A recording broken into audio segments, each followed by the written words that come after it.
myself, wouldn't it? Hello.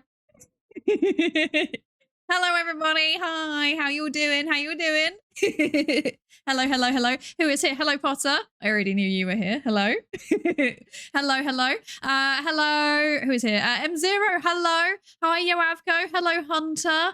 Hi, Nightmind. Can't believe it's not butter.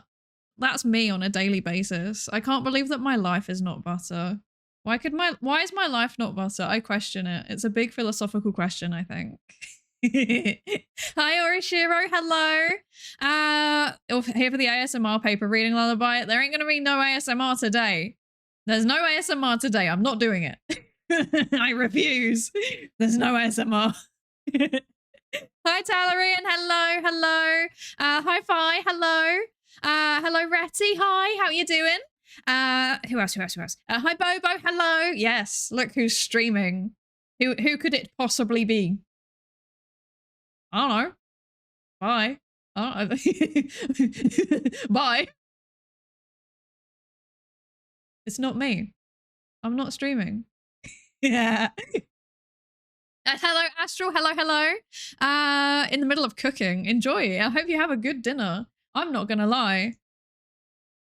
I might have had leftover pizza, and that might be the majority of the food I've eaten today.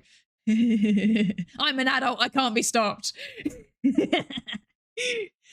Oh, in the lab cloning some flowers and growing some bacteria. That sounds fun. That sounds fun.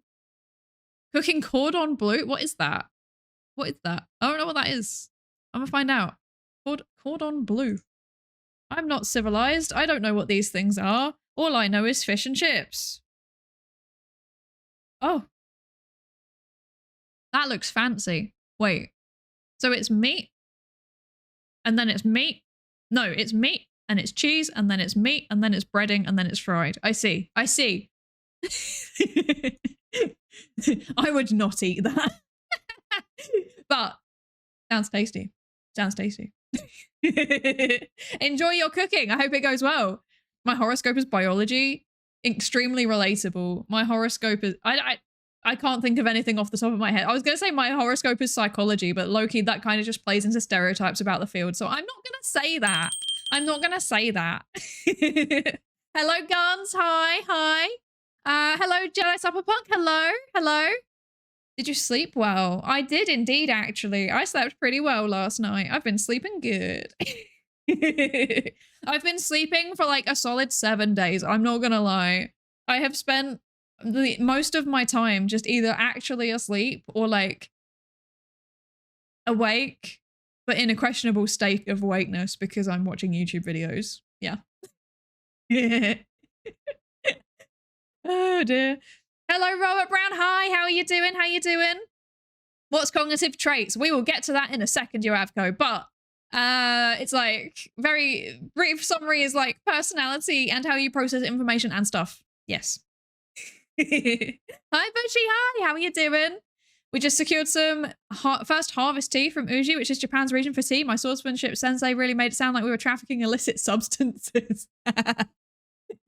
Look, that must be some good tea. That must be some good tea. That sounds very nice. I haven't tried the fancy loose leaf tea that I bought a while back yet. I've not got around to it. I should probably do that. I should do that. But I don't have like a strainer. I need to get a strainer, but I keep putting it off. I keep forgetting. So that's on my list of things to purchase at some point. We'll get there eventually. First paper reading with Dr. Psydere. I know, right? It's really weird. It's really weird.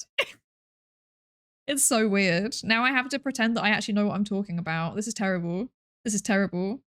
You should begin reading the paper right now. We will, I swear. I swear I'll get to it. Also, sorry, I just realized. Thank you, oh gosh, how do I say your name? Jamara Hehe? Jamara Hehe. Jamara Hehe. Thank you so much for the follow. And also, Alkaline VT, what a great name. I love that name so much. Alkaline. That's brilliant. Thank you both so much for the follows and welcome in to the research participation pool. You have to get ready to take part in some research now. It's fine. It's ethically approved. I swear. I swear. I swear it's ethical. Okay, right. Let's see. I'm speed running to see if anybody else is here that I haven't said hello to yet. Let's see. Let's see. The crash is real. The crash was so real. The crash was so real. I just was so tired. Hello, Monsieur. Oh gosh, I'm sorry. I'm gonna butcher your name. This is French. This is French and I am English, and that is a terrible combination. I'm so sorry. Monsieur Sulik. I hope I have said it right. I definitely haven't. Welcome in. I like your model. Thank you so much. Thank you. Thank you. My model parent is Mylan Aikman, whose link is down in the description. You should check out their YouTube channel because they are also a psychologist. So I think that's very cool. I think that's very cool. We got the good stuff. I swear it's matcha. Me when I pick up any tea ever. And thank you for the follow, E nom nom nom. Thank you for the follow. Welcome into the research participation pool. Oh, my favorite cafe upgraded their matcha and now it's very high quality. That's so nice. That's so nice. Put the strainer on throne. Now you are the adult in the room. I am actually. Do I have one? I might have one on throne actually. I do actually. Wait, do I? Okay, the websites were not working. Okay. Okay. Hello? Hello? How do I get to throne? The web. Oh, okay. That's what. Okay. Apparently my. Of course, I would never recommend anybody to use an ad blocker to get around advertising. That would be terrible. But they're a very useful tool for cybersecurity. And I can't access Throne because of it. Oh, I'm not even logged in. Okay. I don't know what's on my throne. I do have one though. Wait, somewhere. Do I have one? I don't have a strainer on my throne. I should add that. I should add that. I need to, I'll make a note to myself. Wait, add tea strainer to throne. I've made a note for Husmod. There we go. He can do it. Goodness gracious. Also, hi, Marlon. Hello. I didn't even see you in chat yet. Hello. I hope you're good. I hope you're good. And hi, Rackham. Hello. Hi. How are you doing? How you doing? Time for Sai to explain its simple concepts in an extremely complicated way to sound smarter. Literally what I do by default, actually. That's what I do by default. That's literally my go-to strategy. Just say something simple in lots of words and maybe with a British accent, people will take you seriously. Oh no, I've been caught on to. It's terrible. It's terrible. I'm new. I like the title and your about section. Thank you. Welcome in. Welcome in. Yeah, we're going to be reading a paper today. It's not just like words that mean nothing. We are actually going to be reading a paper today. And by that, I mean like a scientific journal article. Yes, very cool, very fun. It's from Nature. The paper is linked in the pinned comment if you want to see it in advance. We will get to it in a second though, because I'm still trying to process and work out what the heck I'm doing. Reading. Don't give me that, Astral. Don't give me that. I swear, we're going to do words per minute today. We will do at least a word per minute, I swear. We're not off to a good start. We're not getting through many words at right now, are we? Oh dear, oh dear. Aren't there security concerns with ad blockers because you're adding another way for a random company to track your viewings? If it's like a local one, then no. Most ad blockers, like, well, not most, but like you can check whether the ad blocker can actually access your data or not, basically. If it's transferring it to an external server, then it's probably spying on you. But if it's all locally hosted, then there's no way for the company to track you. So yeah. At least that's how I understand it. I'm not a cybersecurity expert. I'm just a silly little I'm just a silly little psychologist. I don't know. Probably someone with more computer brains will correct me. I don't know what I'm talking about. Don't listen to me. Congratulations, Doctor. Welcome to the club. We have a statistically significant cookies coffee that has stronger priors and tenure tracked cake. Thank you, Rago. Thank you. You know what? I'm not going to lie. The whole process was a little bit underwhelming. Like it was just kind of like I went in, we talked about it, and then they were like, yeah, it's all right, innit? And I was like, yeah, thanks.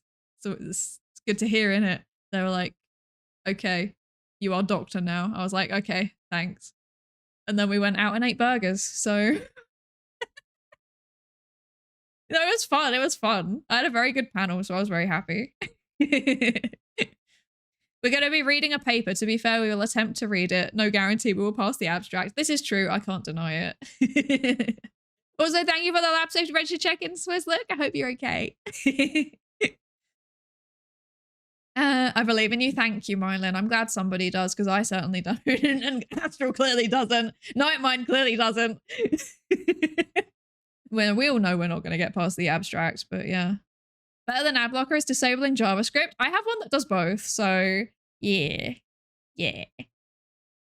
Disable all of the third-party scripts. They scare me. I don't know what I'm talking about. That's what Socrates said, to be fair. I mean, that's valid, though. Like, back then, nobody did know what they were talking about. And now we feel like we've got enough knowledge to know what we're talking about, but we probably still don't. So now we feel like there's a pressure to know what we're talking about when we actually don't.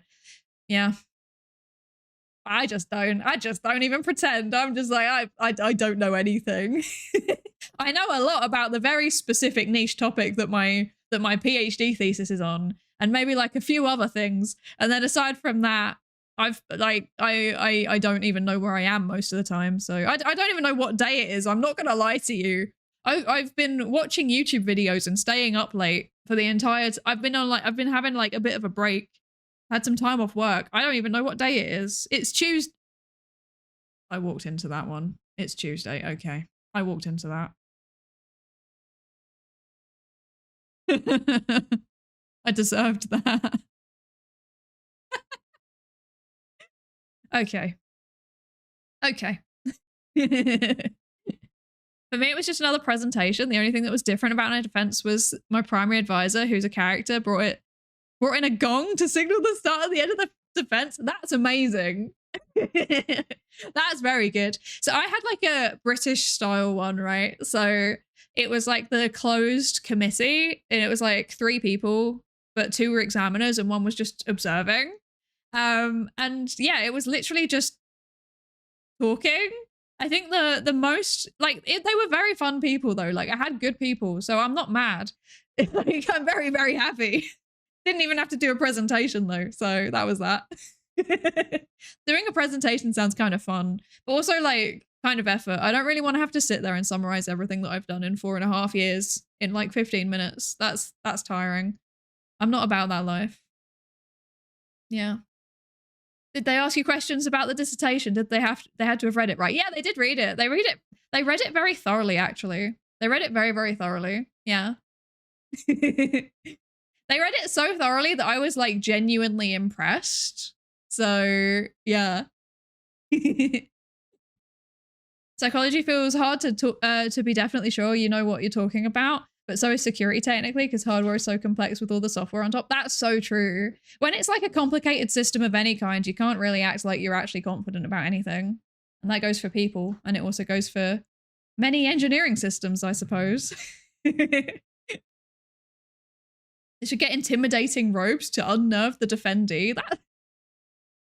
We should have all done it in cosplay. That would have been the answer. I did give out Psydere stickers, actually. I did give out Psydere stickers. I gave out Psydere stickers to my panel. But the real power move would have been going in there in full cosplay, to be honest. So I should have done that. Yeah. Should have done that. One of my mentors on his was sweating while this committee was talking about tacos. They turned and was like, "Oh yeah, you passed." So that's so funny. I love that. I love that. They just listen to see if you know what you're talking about and hook on any insecurities if they spot some. I mean, to be fair, mine was like really, really nice. Like, I went in there and I was like, "This is trash. Rip it apart. Go for it." And they were like, "No, it's all good. It's very robust. You've already passed." And I was like, "Oh, okay. Now what?" And then we just talked about it. Like, we kind of talked about the theory and then a few of the few of the methodology bits, but like from a more kind of like, where are we going with this next kind of perspective? It was very fun and it felt very like constructive. It was nice. It was nice. Yeah. Yeah. No, for my quals, the head of the committee forgot to tell me I passed for 2 full weeks. No! That's horrible. No. I'm so sorry. Hello, Hazmod. Hello, Hazmod. And hello, Dark Magnate. How are you? I hope you're good. Thank you for the lab safety register check-in as well. Hello, hello. Congrats on passing. Thank you. Thank you. I still can't really believe it, but I should get used to it. I should just accept it. In the words of the contemporary philosopher Shrek, ogres are like onions. They have layers, much like engineering systems with all the heterogeneity and complexity. It's true. You know what? Computers are like onions. People are like onions. Scientists are like onions. Speaking of which, look at this. Look at this look at this segue. That was a terrible transition, but a pretty good segue, I think. Thank you for giving me that. It was terrible. It was so bad. Let's never talk about that again. Hi, Sulik. How are you? I hope you're good. Did you get your IDs and credit cards updated? I'm not allowed until I actually like get given my piece of paper that says congratulations, Dr. PhD person. So not yet, not yet. But I'm allowed to use it kind of like casually, you know? I'm allowed to be like, I passed, subject to minor corrections. Because everybody gets them, basically. Everybody gets them. It can literally just be like, there is a typo on page 7. You need to fix it. You need to fix it. And then that's the minor correction. But I'm kind of glad for it, to be honest, because there's some places where the writing in it's a bit messy and I want to fix it. So yeah, but it's fine. They said it's very small things, and I believe them based on what they said and based on the notes I took. It seems very small. Scientists are like onions. They make you cry when you let your guard down around them. It's painful because it's true. It also gets worse the longer you leave them out.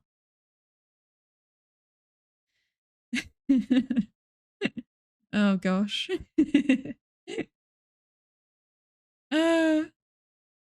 Gonna take a look at that tomorrow. Already picked today is my illiterate date. That's a mood.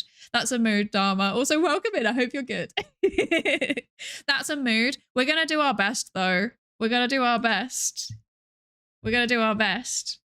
I can read it out. That's the thing. And I'm feeling a little bit illiterate too, but I will read it out. We'll do our best. We'll get through this together. It's a nature paper, so I think it should be.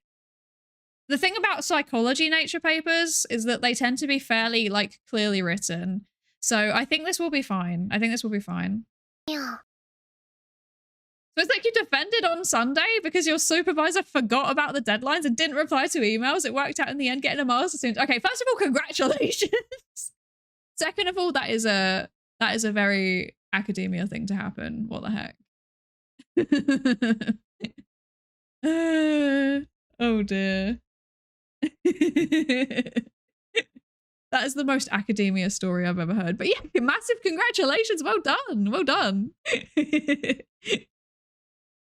Tell us what Sulik will say. We will find out. We will find out. Also, hi, Adamicure. How you doing? How you doing? I hope you're good. Hang on a second. I'm just trying. Wait, before we start, I need to do something. And I'm struggling. And I'm struggling because I can't do 2 things at once. I can't do 2 things at once. This is so bad. Oh dear.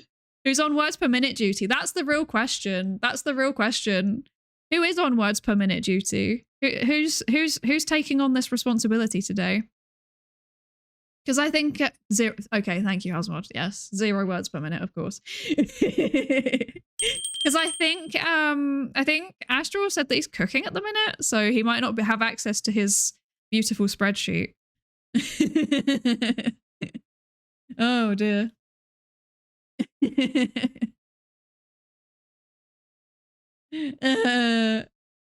And also, thank you for the follow, Solo Vesperatina. I hope I've said your name right. Welcome in. Thank you so much for the follow. I hope you're ready to be researched because we're gonna be researching. Not today. We're not doing any experiments today. We're just reading today. We're reading other people's researching, so that's always fun. That's good. Oh, you are here, and it is still 0. I can't deny it, to be honest. It is indeed still 0. It is. Oh dear. This is okay. No mercy. Oh yeah. Okay.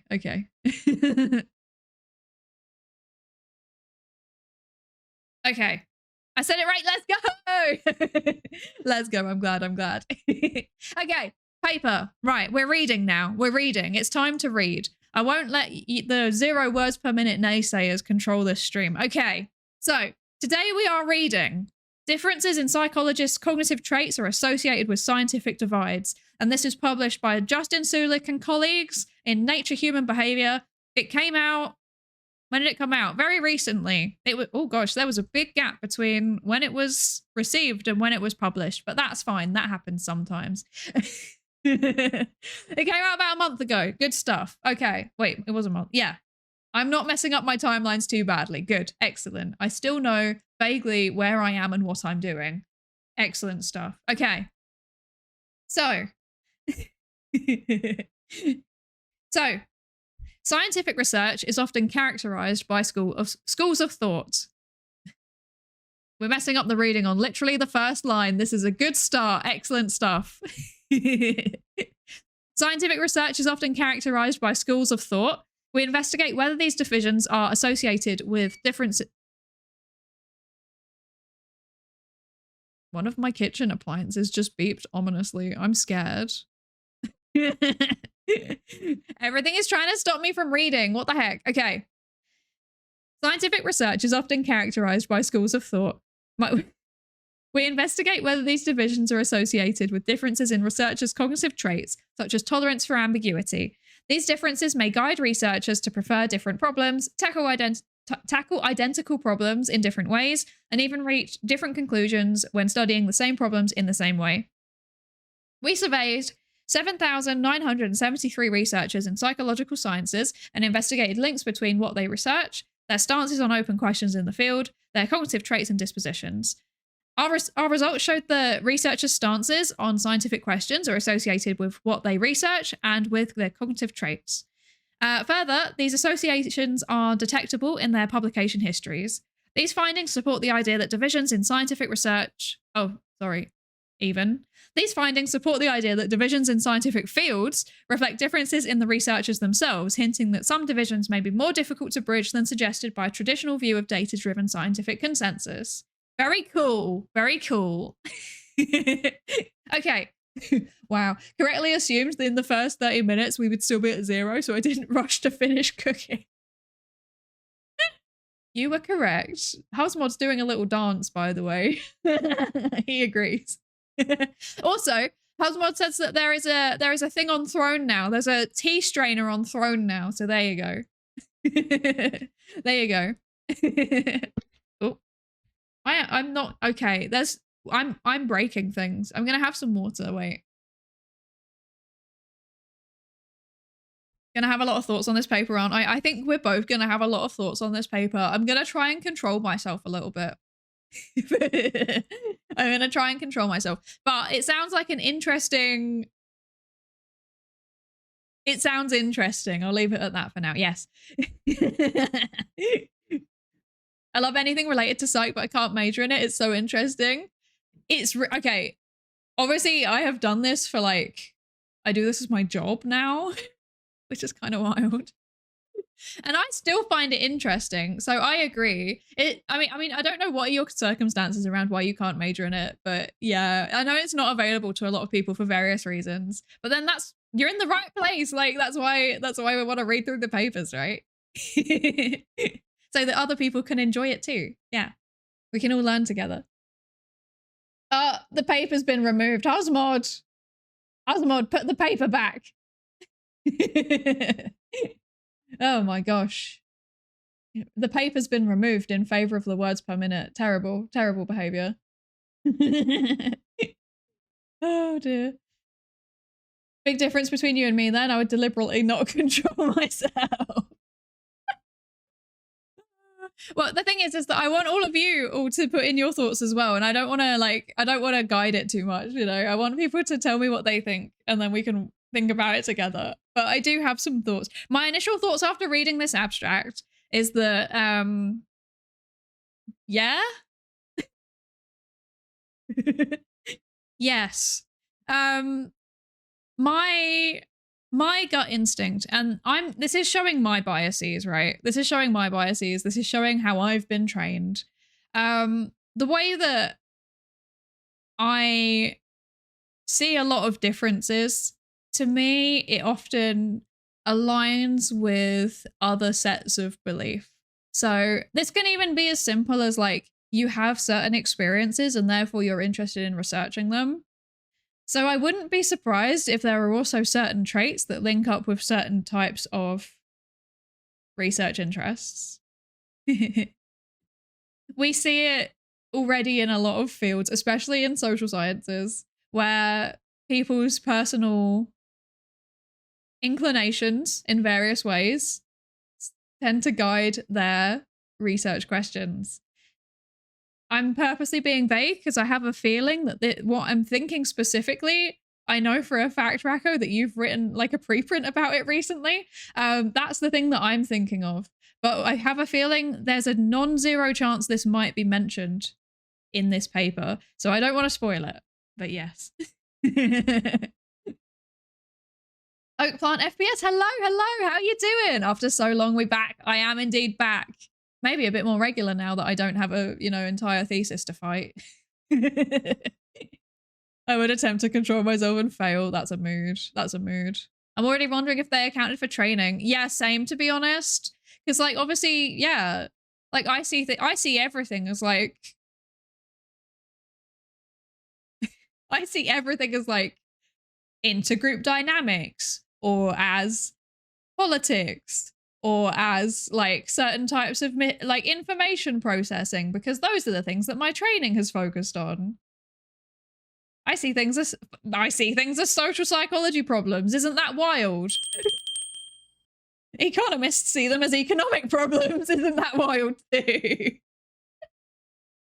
But then I wonder if they're considering at all like what the motivations are for people to go into different fields at the undergrad level too. That's also interesting, and I don't know if they're even going to mention that. Yeah, because obviously, like, you starting your research career, if you're a researcher, you started before you were researching, yeah. Hello, Torgamus. I hope I've said your name right. Torgamus11, welcome in. Thank you so much for the follow. And also thank you for the lab safety register check-in. Sine wave mood. I hope you're good. Hello. Hello, E to the 2. Oh, wait. E to the 2I pi. There we go. Bro's got a whole equation. That's wild. Welcome in. Thank you so much for the follow. I love that name. Still interested by what they mean about cognitive traits and how they measured those. We will find out. But given that they've said tolerance for ambiguity, I'm thinking it's like basically information processing styles. So we will see how... We will see.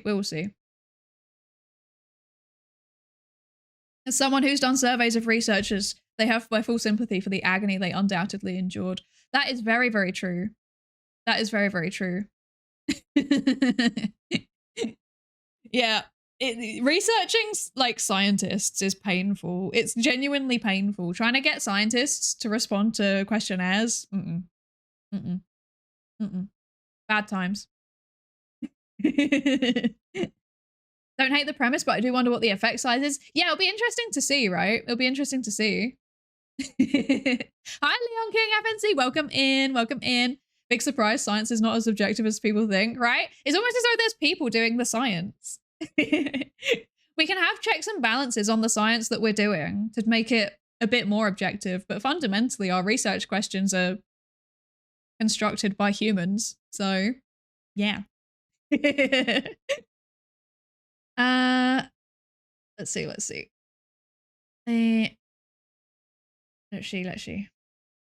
I'm speed reading, sorry, because I got behind on chat again. It's accepted for publication. Let's go. Well done, well done. I've like skim read some of that preprint and I enjoyed it. Not enjoyed it. Whoa. Sorry, I need to take my medicine. Enjoyed it, partially felt horrified by it, if that makes sense. Yeah. And also was partially not at all surprised by it. For reasons. Yeah. Okay. I'm gonna take my medicine and then we're actually gonna read again.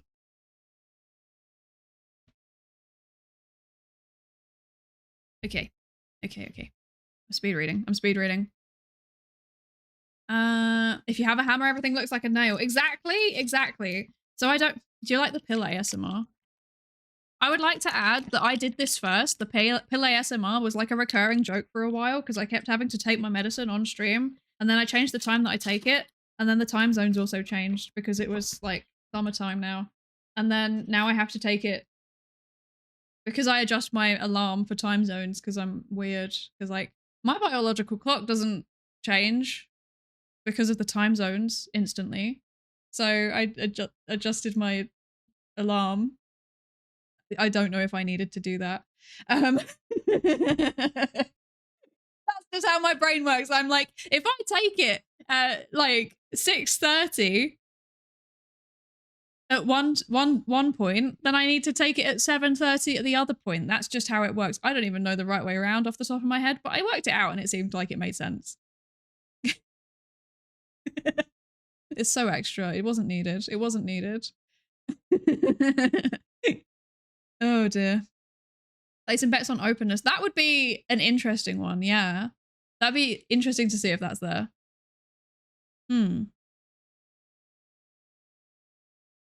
Sorry, we're doing that thing where I'm yapping again and we're not actually reading the paper. Hi, how you doing? I hope you're good.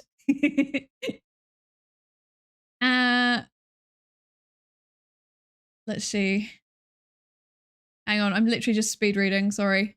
Zoom. Hi, Spooky One, hello. Thank you for the lab safety register check-in. And hi, Speed. How you doing? I hope you're both good. I hope everybody is good. Yes. Okay, right. I've taken my medicine. I've said hello to everybody. We're doing a bunch of communicating and a little bit of science. Exactly. Well, we can now do the science because I've taken my medicine. Yes.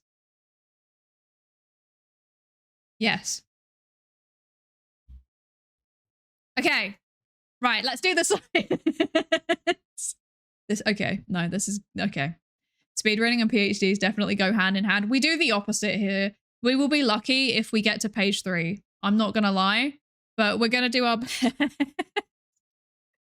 We're already 43 minutes in and we've read the abstract and that's fairly standard. One day I will start doing actual like long streams so that we can read the paper all in one go. That would be very cool, but you know, I have unfortunately like a job and stuff. So yeah. I should just start doing it on like a day where I actually am not working. That would make the most sense. But then I did that today and I started too late. And now I still have to end at the normal time because I have work tomorrow. So didn't think ahead there, did I? Terrible. Okay. Right. Here we go.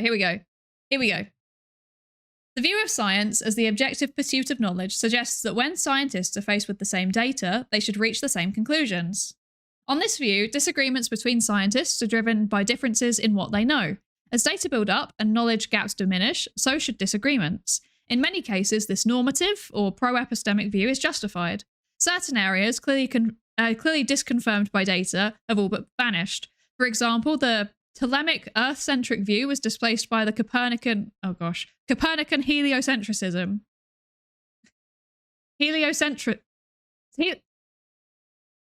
We can do this. Copernican heliocentrism. It's embarrassing, I can't say that. Okay. Lamarck's hypothesis of inherited characteristics was largely discredited by the scientific community as evidence mounted in favor of Darwin's theory of natural selection. And I don't even know what that word is. Good Lord. Phlogiston. In the loop. Oh, Lord. The luminiferous ether and caloric fluid are all consigned to the past. I don't know what those are, and I don't think I want to know. Oh, no. Oh, the ether stuff between the stars. That makes sense. Is phlogiston like the phlegmy stuff? Is that like when your humors were imbalanced or something? I don't know what that is. Caloric fluid? I don't even know where to start with that. You don't know about phlogiston? I don't know what that is, and I'm scared. Caloric was the theory that heat was fluid. Dear Lord. Okay. The thing that you all need to understand is that I've come from the British education system, which means that I specced into psychology at the age of like 16, okay? I don't know anything about anything apart from psychology.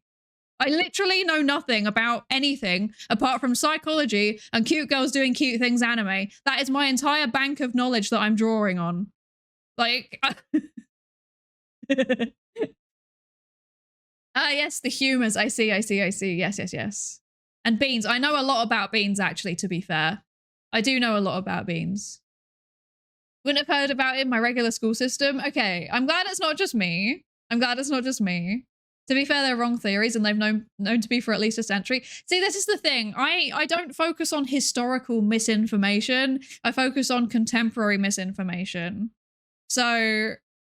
I don't know what these things are. Although, knowing how the internet works, probably these are also contemporary misinformation. It's the idea that heat is a substance in object. I see. Okay. That makes sense. Yeah, see, okay, this is very true, Stella, actually. If you have a variety of things that you like, you could totally better yourself in those fields if you're passionate about them. I feel like if you have lots of interests, then they all kind of like feed into each other and you can learn things from each of them. So sometimes I wish I knew more about stuff other than psychology, because I know too much psychology and not much else. So yeah. Exactly. I spec'd so hard into psychology, I skipped out on general knowledge. Exactly. And it didn't help that like, throughout my entire education, including my PhD, I was working part-time. So I didn't even have time to like just go and do fun readings on the side. Like, ADHD is fun for general knowledge. See, this is the secret. Maybe this is the core difference between ADHD and autism. Autism is like you hyperfixate on one thing, maybe two things if you're lucky, and not much else. Whereas ADHD, you hyperfixate on a lot of things in sequence. Or sometimes simultaneously. And this is why the combined ADHD and autistic people are too powerful, because they've got both. They hyperfixate on many things to a deep level. I can't do it. I only know like 3 things, but in a lot of detail. Oh dear. I have both. See, you've got the superpower. You've got the ability to like know a lot of things and also know a lot about specific things. I only know a lot about specific things. Oh no. I hate to say this, but several historic misinformation is making a comeback with the low barrier of entry to the internet. It really doesn't surprise me. It doesn't surprise me. I've seen some things, yeah. Yes, work harder on the soybeans video. Do it. Do it.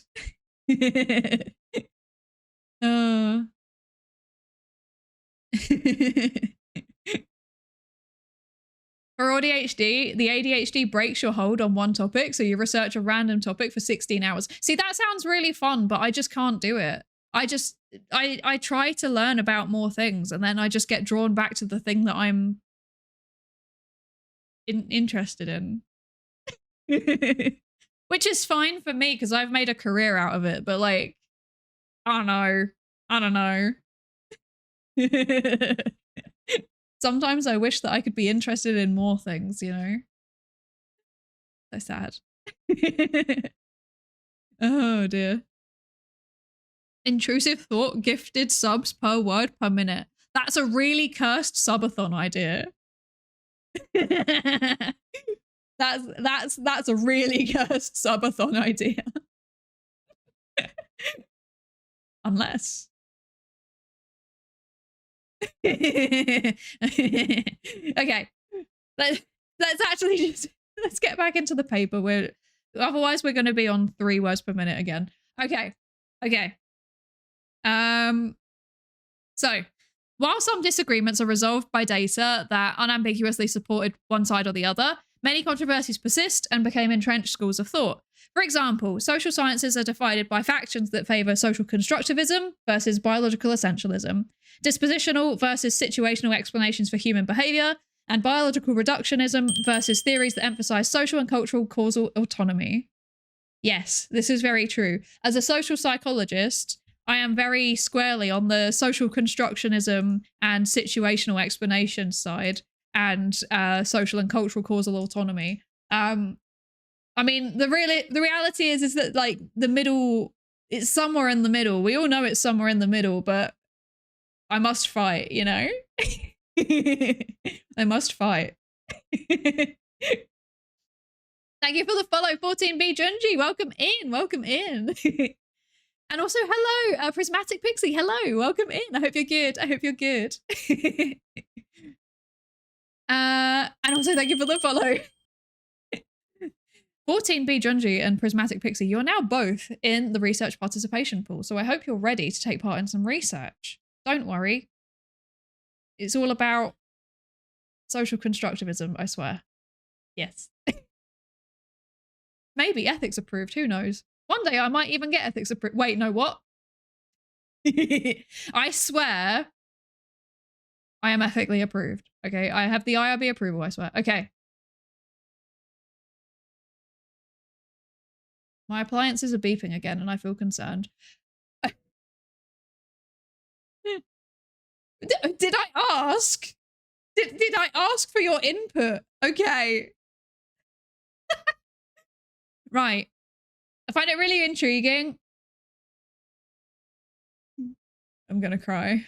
I don't even know if people can even hear that. That's so distracting.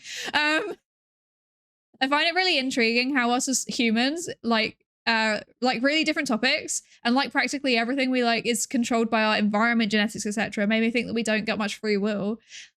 That is a debate, but it's more philosophy than I'm willing to go into right now. Yes, that's a big debate. Must resist urge to rant. I feel you. I feel you. Oh, the scientist text needs updating. It does. Oh my gosh, it does. Well, no, actually, right now it's actually fine because I am technically still finishing the PhD because I have some corrections to do. It will literally take me like 2 days, but I do technically still need to do them. So it's not wrong yet. And thank you for the follow. Endirect 33, welcome in. Thank you for the follow. Welcome into the research participation pool. Did you get IRB approval for this study? Of course I did. I would never do anything otherwise. What are you talking about? There's something interesting going on here by treating certain ideas as legitimate scientific controversies versus manufactured ideological controversies. I can suspect why the authors did it, but I don't agree with them doing it. Yeah, this is also how I feel about this. Like, so this is exactly what I was kind of joking about when I said I am a social psychologist and therefore I must fight. Like, these are kind of painted as being dichotomies, right? And they're just not. They're a spectrum. Like, for example, there are literally like epistemic theory, like epistemic positions that you can take, which are between social constructivism and biological essentialism. So what those, for anyone that doesn't know, for what those two things mean, social constructionism is the idea that basically concepts in social sciences, so including psychology, so things like, for example, the language that we use, it all just kind of, it's all kind of just people interacting and kind of developing shared norms between them, and then people sticking to those norms. Like that's a kind of like rough summary of it. Like it's culture and behavior is shaped by culture, and then culture is like a process that we are all actively engaged in. We're all actively constructing the culture through our individual social interactions, and they all feed into each other and all kind of become a big blob that we all just kind of adhere to. But basically, it argues that our behaviors are primarily kind of stemming from that set of cultural norms, right? Whereas biological essentialism argues that our behavior is dictated by things like our genes or our hormones. So, and you know, the neurons firing in our brain. So instead of the cause being the social norms that are driving our behavior, it's like the biology in our actual body is what's driving the behavior. Our brain itself is the determining factor in our behavior. And the extreme positions would be like in social constructivism, there is no biological influence. And the extreme position for biological essentialism would be that there is no influence of culture, there is no influence of norms. Now, this is interesting the way that it's written, because it's framing them as a dichotomy. It's making it sound like it's one versus the other. Whereas the reality is, if you talk to pretty much any social scientist, they can kind of tell you probably where they fall on the spectrum, but it is it's a normal distribution. It's a bell curve. Most people will fit in the middle. Most of us think it's both. And a lot of the times you can see where maybe certain aspects of biology feed into social constructivism. And likewise, you can see where something may be socially constructed, but we're retrospectively fitting biological explanations onto it.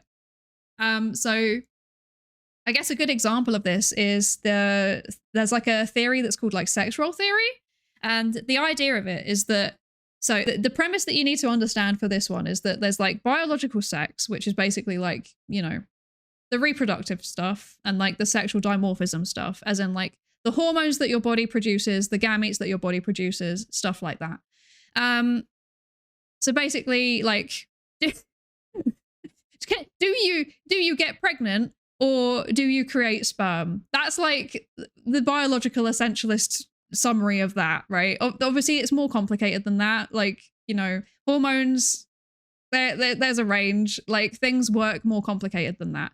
But that's focused on the biology bit. So that's the sex bit. And then there's gender, which is separate. That's a psychological construct. And that is more around your identity and how you express yourself.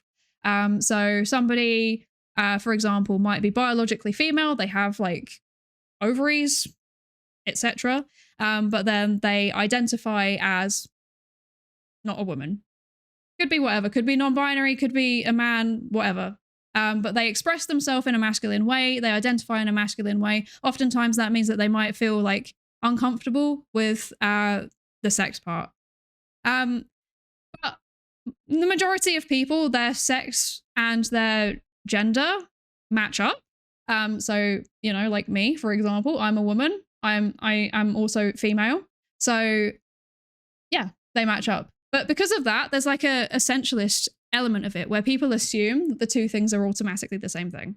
And sex roles theory argues that the aspects of sex, so as in like whether somebody can get pregnant or not, then had a influence on the kind of roles that they were doing in like kind of early human society. So the natural thing would be like, not natural, but you know, like the expected thing, because obviously this is like we're trying to retroactively explain this. We don't know this. This is people like looking at things that we think might have happened in the past and trying to work it out. But it's looking at like, okay, so females give birth and then breastfeed, and therefore take a disproportionate aspect of the caregiving role in the early years of like children, right? And then that then feeds into social constructed roles around gender. So then the association becomes women are caring. So do you see what I mean by that? Like the nurturing role that a female plays as part of reproduction feeds into the socially constructed role of what a woman is. So that's an example of like a theory. That's a social psychology theory that is like literally both. It is both based on a degree of biology and also based on social constructivism. And that's where like that's the kind of thing that a lot of scientists actually think. Like it's probably somewhere in the middle. How we like specifically feed in each of those things is varies, obviously. It varies depending on, you know, what you're researching, what the topic is, what you personally believe, probably also. But yeah, it's interesting because, like I said, this is painting it as though it's a dichotomy, and most people don't see it like that. Sorry, I've gone off on a massive tangent again. Classic. We're on more than 5 words per minute. That's very good. But you can also argue that like aspects of that are still gender essentialism, for example, right? Like biological essentialism of gender. But yeah, it's an interesting thing. It's difficult to debate because oftentimes people come into it with their own preconceived notions that are like attached to they're often attached to their political beliefs, because a lot of these issues in science do get really heavily politicized and you can't even have a solid conversation about it, which is frustrating. But yeah. Anyway, that's my ramble. That's my ramble on literally the second paragraph of the paper. Oh dear. Okay. Right, I'm going to drink some water. I'm going to very quickly have a read through chat. Check 94. Welcome in. Welcome in. Hello. I think that's a... Wait. I think that's a interesting response. Yes. Complex systems are not bound to be obviously deterministic, though the difference might just be in how detailed you can drill it down. Yeah, exactly, right? Like there's too many factors, and this is exactly why a lot of people kind of fall in the middle. Because like, how can you be deterministic about it in either direction? We just don't know. And we weren't, like, especially when it comes to like theories that kind of feed back to like the formation of culture or like how our evolutionary process influenced on our behavior. Like we weren't there. We don't have solid records for that time. We don't know. We're making it up. And you can make it up to some extent based on data and theory, but at the end of the day, it is just looking at the past and trying to fit things together. And we know from fields like, you know, like archaeology and history that literally do this as the core part of the field, that sometimes we get it wrong, and we can get it very, very horribly wrong for a very long time. So yeah. Thank you for the follow, Hamster Knot. Welcome in. Welcome in. Okay. There's going to be ads. So I'm not going to read more of the paper for a second. I'm going to catch up on chat while the ads are going. Yeah. I don't know if the ads actually are going. They're meant to be. I think they are now. Good stuff. Okay. Yes. Let's see. The biology background is pushing me one way, but we're not just genes. Yeah, exactly. Yeah. Somewhat biased for somewhere in the middle of those two extremes. This is the thing, right? Is that I'm probably also somewhat biased, but also in the middle of somewhere like in the two extremes. So, but then like that doesn't mean that you can't have a conversation, and probably a lot of the time we'd be able to like find an agreement on stuff. But it's kind of, yeah, it's kind of painted as though it's a dichotomy. It's interesting. Thank you for the posture check, Astro. Thank you. I'm sat up straight, I swear. The biological anthropologist, Augustin Fuentes, just published a new book on the subject, Sex is a Spectrum. Highly recommend. Ooh, that sounds interesting.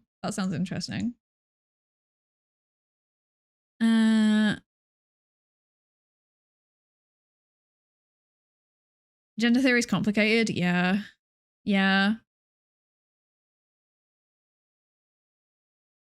Come back to the topic so you can correctly call me. I did come back to the topic. That's right. We can say it was like it was a useful tangent, I think. You know, it was a useful and on-topic tangent. It's how it is, isn't it? Read a paragraph, have 10 million thoughts, read the next paragraph, 10 million more. Genuinely, actually. Like, genuinely. At least, so when I'm reading it by myself, I can kind of contain the tangents. I just like write them down and then they're out of my brain, and then I can keep reading and then I come back to my tangents. But like when we're having a conversation like this about the tangents, you will just drag me along further. Like I go more and more down the rabbit hole of my tangent. Twitch is for tangents, I'm convinced. I agree. I actually think that's a big reason why we end up having a very low word per minute. I feel like Twitch as a platform is just designed for tangents. Everybody just is like, We're all just talking about stuff and we end up going on massive tangents and stuff. It's very cool. Yeah. Yeah. It's fun. It's also really annoying that there's no proper vocabulary to distinguish between people bits and their identities. Yeah, it's really inconsistent, isn't it? Yeah.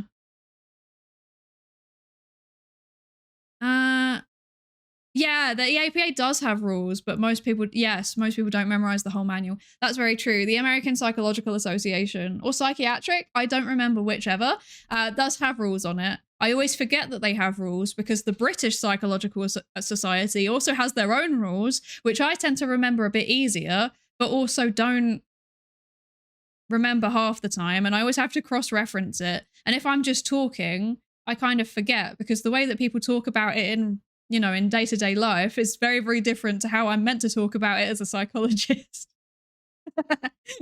Oh, it's so painful. So painful. Also, hello, William. Hi.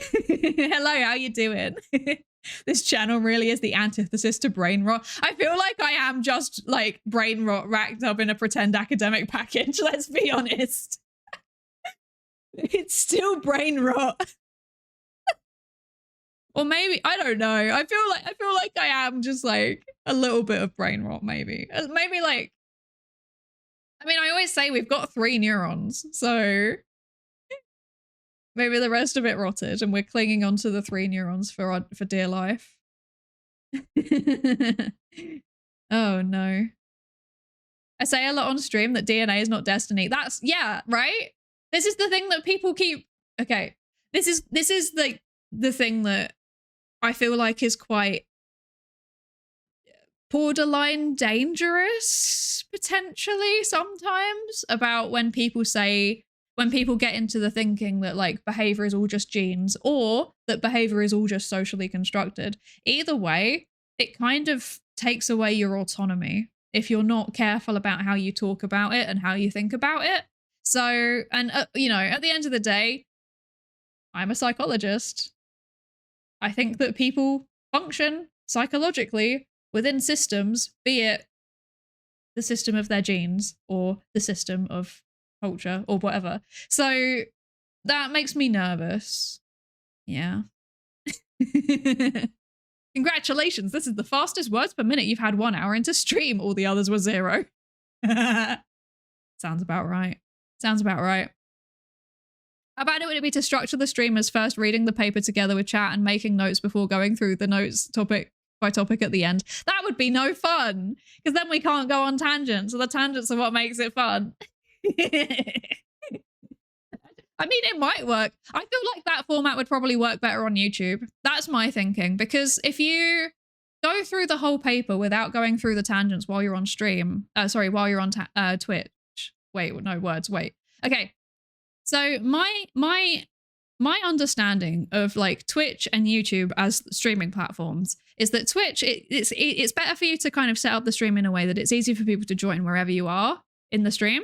So like, for example, with a paper, if I'm just like reading through it slowly, people can kind of like jump in, maybe have a quick skim over the abstract to see what they might have missed, and then join us properly. With YouTube, my understanding is that most people actually watch the stream as a VOD. So it makes more sense to structure the stream as like in the way that you've just suggested there, like read through it and then come back and go through the notes at the end, because that makes it more of a coherent watch through. Whereas like for Twitch, people aren't watching the whole thing a lot of the time. I mean, some of you do, and it's very impressive. I'm like, wow, not even I watch my VODs. But yeah. I want people to be able to jump in, which is why we go off on the tangents. Because then after the tangent, we go back and summarize what we were talking about and where we're at, and then people can join back in, even if they're new to the stream. That is my thinking. Yes. Yes. Yes, yes, yes.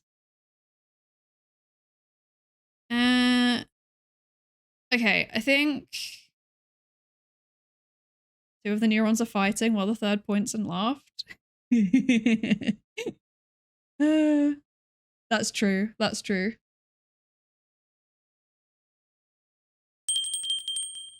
Did someone say bug? Yeah.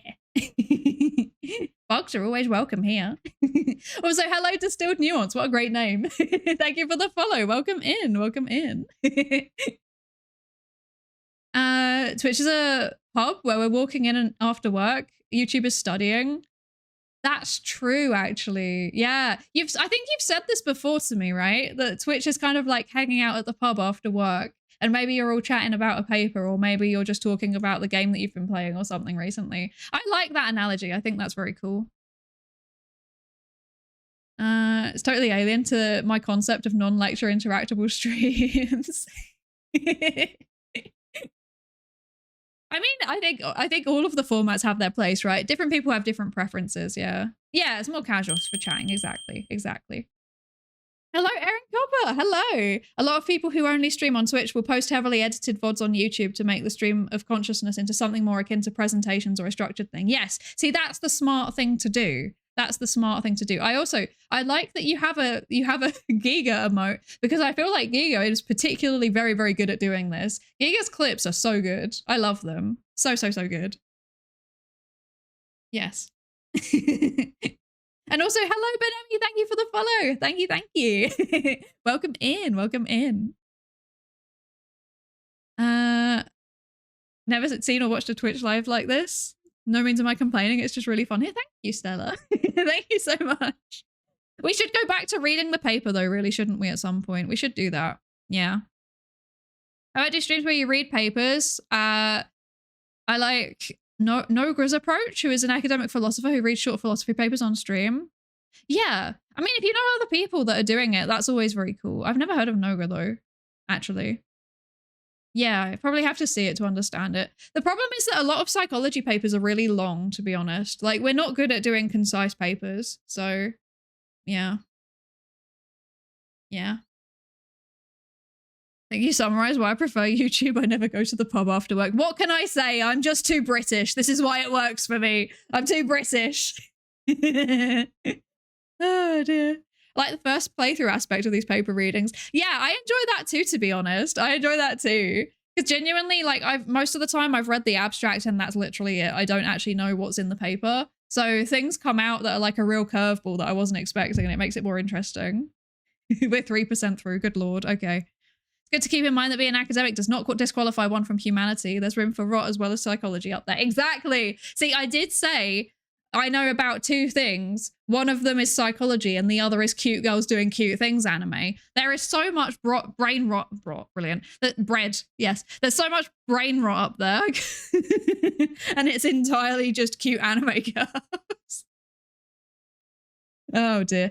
Okay, right. No, let's go back to actually reading the paper now, shall we? Okay, I'm feeling pressured. Right, okay. So, the clustered nature of such differences suggests that fields such as psychology are fractured into distinct cultures, but such divisions are not unique to psychology or the social sciences. Theoretical physics is split over whether string theory or loop quantum gravity best unifies inconsistencies in quantum theory and gravitational fields. In biology, researchers can agree on the data while still producing substantially different explanations of it. Even Lamarck's ideas are not completely dormant, with some researchers suggesting that the Lamarckian lens can inform recent discoveries in epigenetics. I see.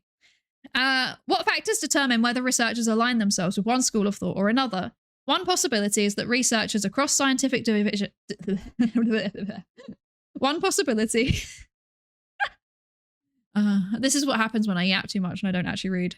One possibility is that researchers across scientific divisions do not, in fact, know the same things. A researcher who is most familiar with data supporting a particular school of thought will naturally align themselves with it. A related factor, one that can help explain how such differential knowledge can arise, is educational and professional networks.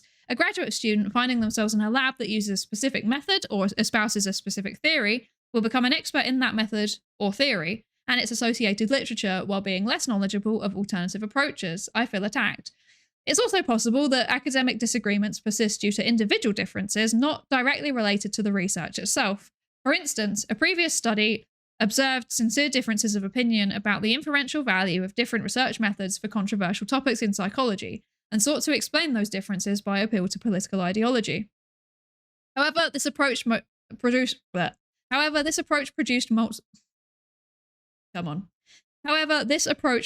mostly null results. Another possibility is that disagreements stem in part from differences in researchers' cognitive traits, causing them to find certain types of approaches, findings, and theories more or less compelling.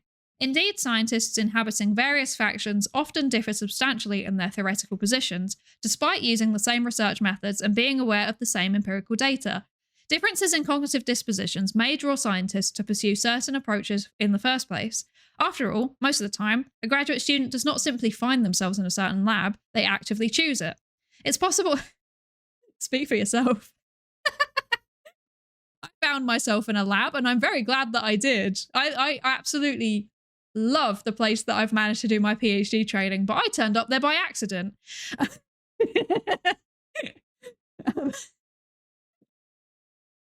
It's possible that these choices are made in part because of a match between an approach or philosophy favoured by the student and that practiced in the lab, unintentionally reinforcing existing fractures. If some common cognitive dispositions contribute to the formation of research clusters, it would be unsurprising that schools of thought are both ubiquitous and persistent.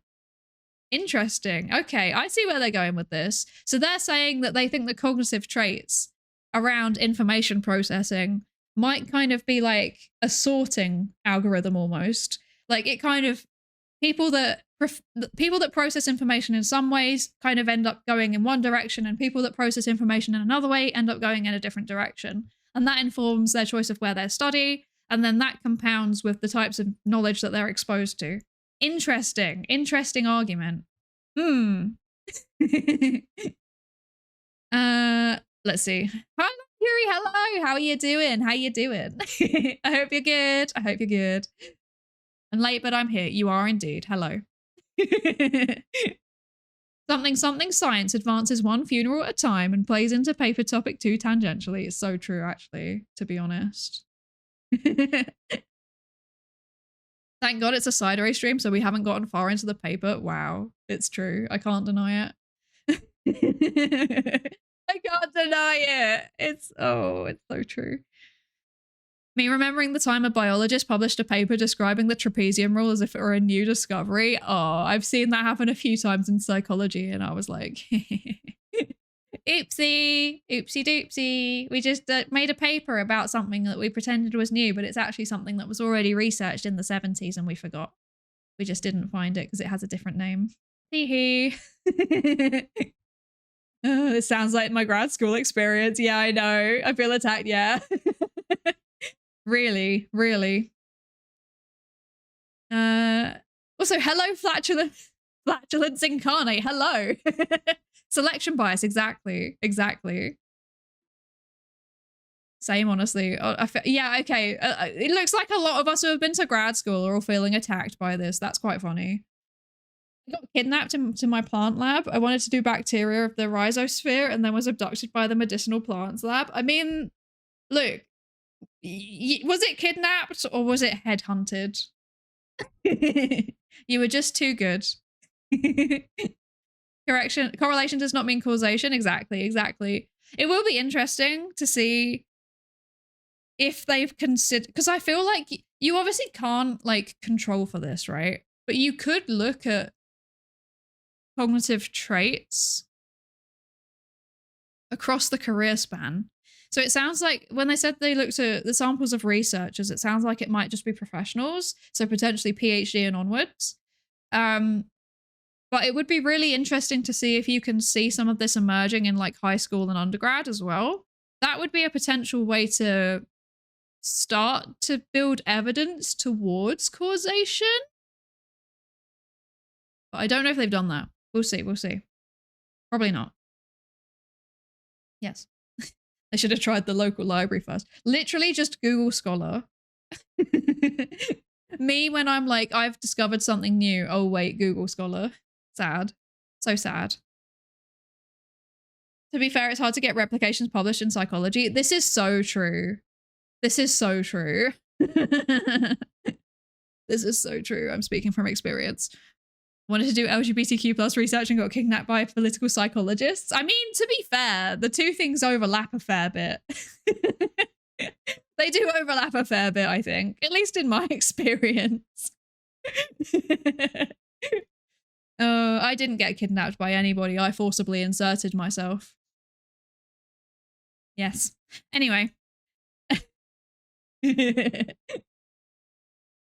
Right, where are we? Let's see. Okay, I'm gonna have some water. Can you see I've got a transparent glass today, so my tracking isn't getting so confused. I've actually thought ahead. Incredible. Okay. The idea that researchers' work is impacted by their psychological traits in tandem with... Hello? Okay. The idea that researchers' work is impacted by their psychological traits in tandem with their education and social contexts has a long history in the psychology of science. In particular, science is a kind of problem solving, and cognitive traits predict differences in problem solving from hypothesis generation to hypothesis testing. I keep hitting my desk. Okay.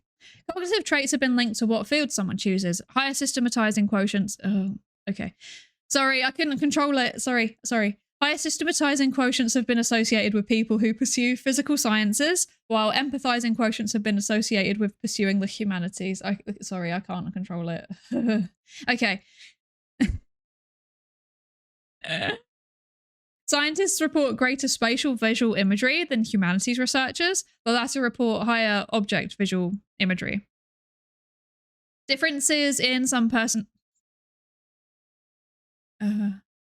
Sorry, I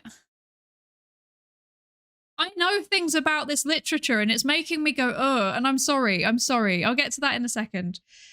Differences in some personality dimensions have also been found to predict endorsement of mechanistic or objectivist versus organismic or holistic worldviews across fields. Okay. So, okay. I apologize for for complaining while I was reading that. The reason why I was complaining is because people who pursue physical sciences... Well, wait, no. Higher systematizing quotients have been associated with people who pursue physical sciences, while higher empathizing quotients have been associated with pursuing the humanities. And scientists report greater spatial visual imagery than humanities researchers. Humanities researchers report higher object visual imagery. So the reason why I groaned is because... Yes, you'll get to the reason. Exactly, I'm getting there. The reason why I groaned is because there's kind of a big thing about all of these measures that I'm just gonna okay, no, they're not addressing it. They're not acknowledging it. Basically, systematizing quotient, empathizing quotient, spatial visual imagery, not 100% sure on the object visual imagery, but these three things, they are all very, very skewed in terms of who you give the test to. So right now, the measures that we have for systematizing, empathizing, and spatial visual imagery, all of them are very, very gender imbalanced. So generally, what you will find is that men will report, cisgender men will report higher systematizing than women. They will report higher spatial visual imagery than women, and women will report higher empathizing than men. That's a very, very standard pattern that you see across the literature. The problem is that we don't know at the minute whether that, this is actually kind of a debate that I've been seeing in the literature a bit. We don't know whether that's a result of actual gender differences in the way that information is being processed, or whether it is just that the measures themselves are a bit biased. Because if you look at the most commonly used measures of systematizing, for example, it's all stuff like, I like to take apart cars. I like to collect numbers in relation to sports, the who's winning and batting speeds and stuff like that. And then when you look at empathizing, it's all around kind of emotional connection in terms of I want to listen to people and I want to care for them and stuff like that. Okay. So basically systematizing is meant to be a measure of how much you enjoy kind of looking at systems, working out how they work. Often it's also linked to a preference for objects, whereas empathizing is more around people, understanding their emotions. The reason why I know this is because I have fairly gender atypical interests. I'm also autistic. And one of the reasons why we historically had a really, really severe gender imbalance in terms of autism diagnoses was because they were relying on measures like these, right? But then when they developed a systematizing measure that was more aimed at like traditionally feminine interests, suddenly like the gender gap closes. So I find it quite funny that they're saying that the scientific fields, physical sciences, that tend to be male dominated also match up with having gender skewed measures. And they haven't acknowledged this. And that I feel weird about. I feel weird about that because this feels like it's kind of the core of their argument is that like there's differences between fields. Look at these measures, but the measures that they're using are biased by gender, and the fields that they're looking at are also biased by gender, and you can't tease apart what's actually happening there. That I'm very yeah, I feel weird about that. I feel weird about that. Also, hi, advice. Hello, Ella. Hi, how are you doing? I hope you're good. Sorry. Hello, I hope you're good. Yes. Oh, sorry, I've gone off on another tangent. Let me just very quickly see what chat was saying. Let me see what you were all saying. I'm not even remotely related to the field, but I thought replication would be greatly valued in such a field. To be fair, the amount it's valued is starting to increase. Like lots of people are starting to do a lot more replication studies, and we're starting to get them published a bit easier now. But yeah, I agree. It's something that we're starting to get into a bit more, I think. Yeah. I would have thought that would be the but I didn't have the psych background to add 2 cents. Yeah. Yeah. You have to control for compounds. Exactly. Exactly. Hi, Roger. Hello. How you doing? Welcome back. Recently heard someone claim that autism might be hypermasculine brain thing. So that's not like a new thing. That was a whole theory that was proposed by, if I remember correctly, Simon Baron-Cohen. I get the Baron-Cohens mixed up. Simon Baron-Cohen, who is a psychologist, not Sacha Baron Cohen, who is a comedian, in quotation marks. Yeah,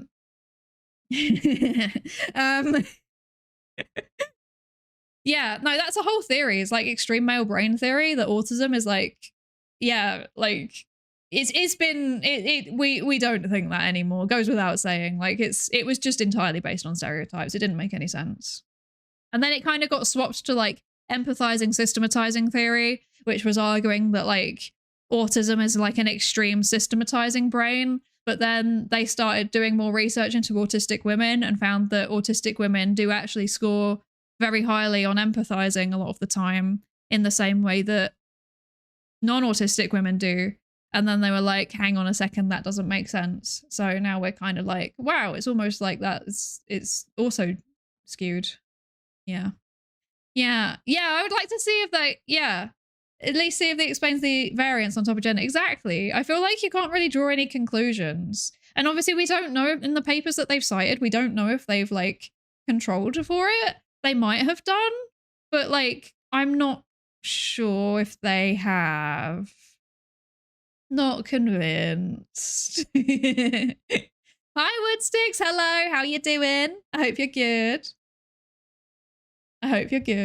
That's funny because I'm autistic and I'm very gender ambiguous. You know what? The funny thing is that that's actually very common. That's very common. It doesn't make sense to extreme male brain theory, and that's why they gave up on it. But I hope it's not making a comeback because it's a terrible theory, to be honest. Very rarely do I just sit here and say like that's a terrible theory. It is just genuinely like a bad theory because it was instantly like falsifiable just by the sheer existence of autistic women. It just didn't make sense. So yeah, but it was like, to be fair, it was from like the 90s or something. Like we've moved on since then. Hi Douglas. Hi, how you doing? I hope you're good. A high systematizing and high empathizing mutually exclusive. No, they're not. They're not. That's why the theory doesn't make sense. Yeah. They're both spectrums. Wild. Almost like it's an autism spectrum. Oh dear. Just woken up from a nap, stayed until 3 a.m. working, and no amount of coffee could keep me up. Was it a 3-step presentation that was cut after step 1 because designers be designing? That is wild. Goodness gracious. That sounds like one heck of a work crunch. Please look after yourself. That sounds intense. Also, hi, Brick Boy. Hi. How you doing? How you doing?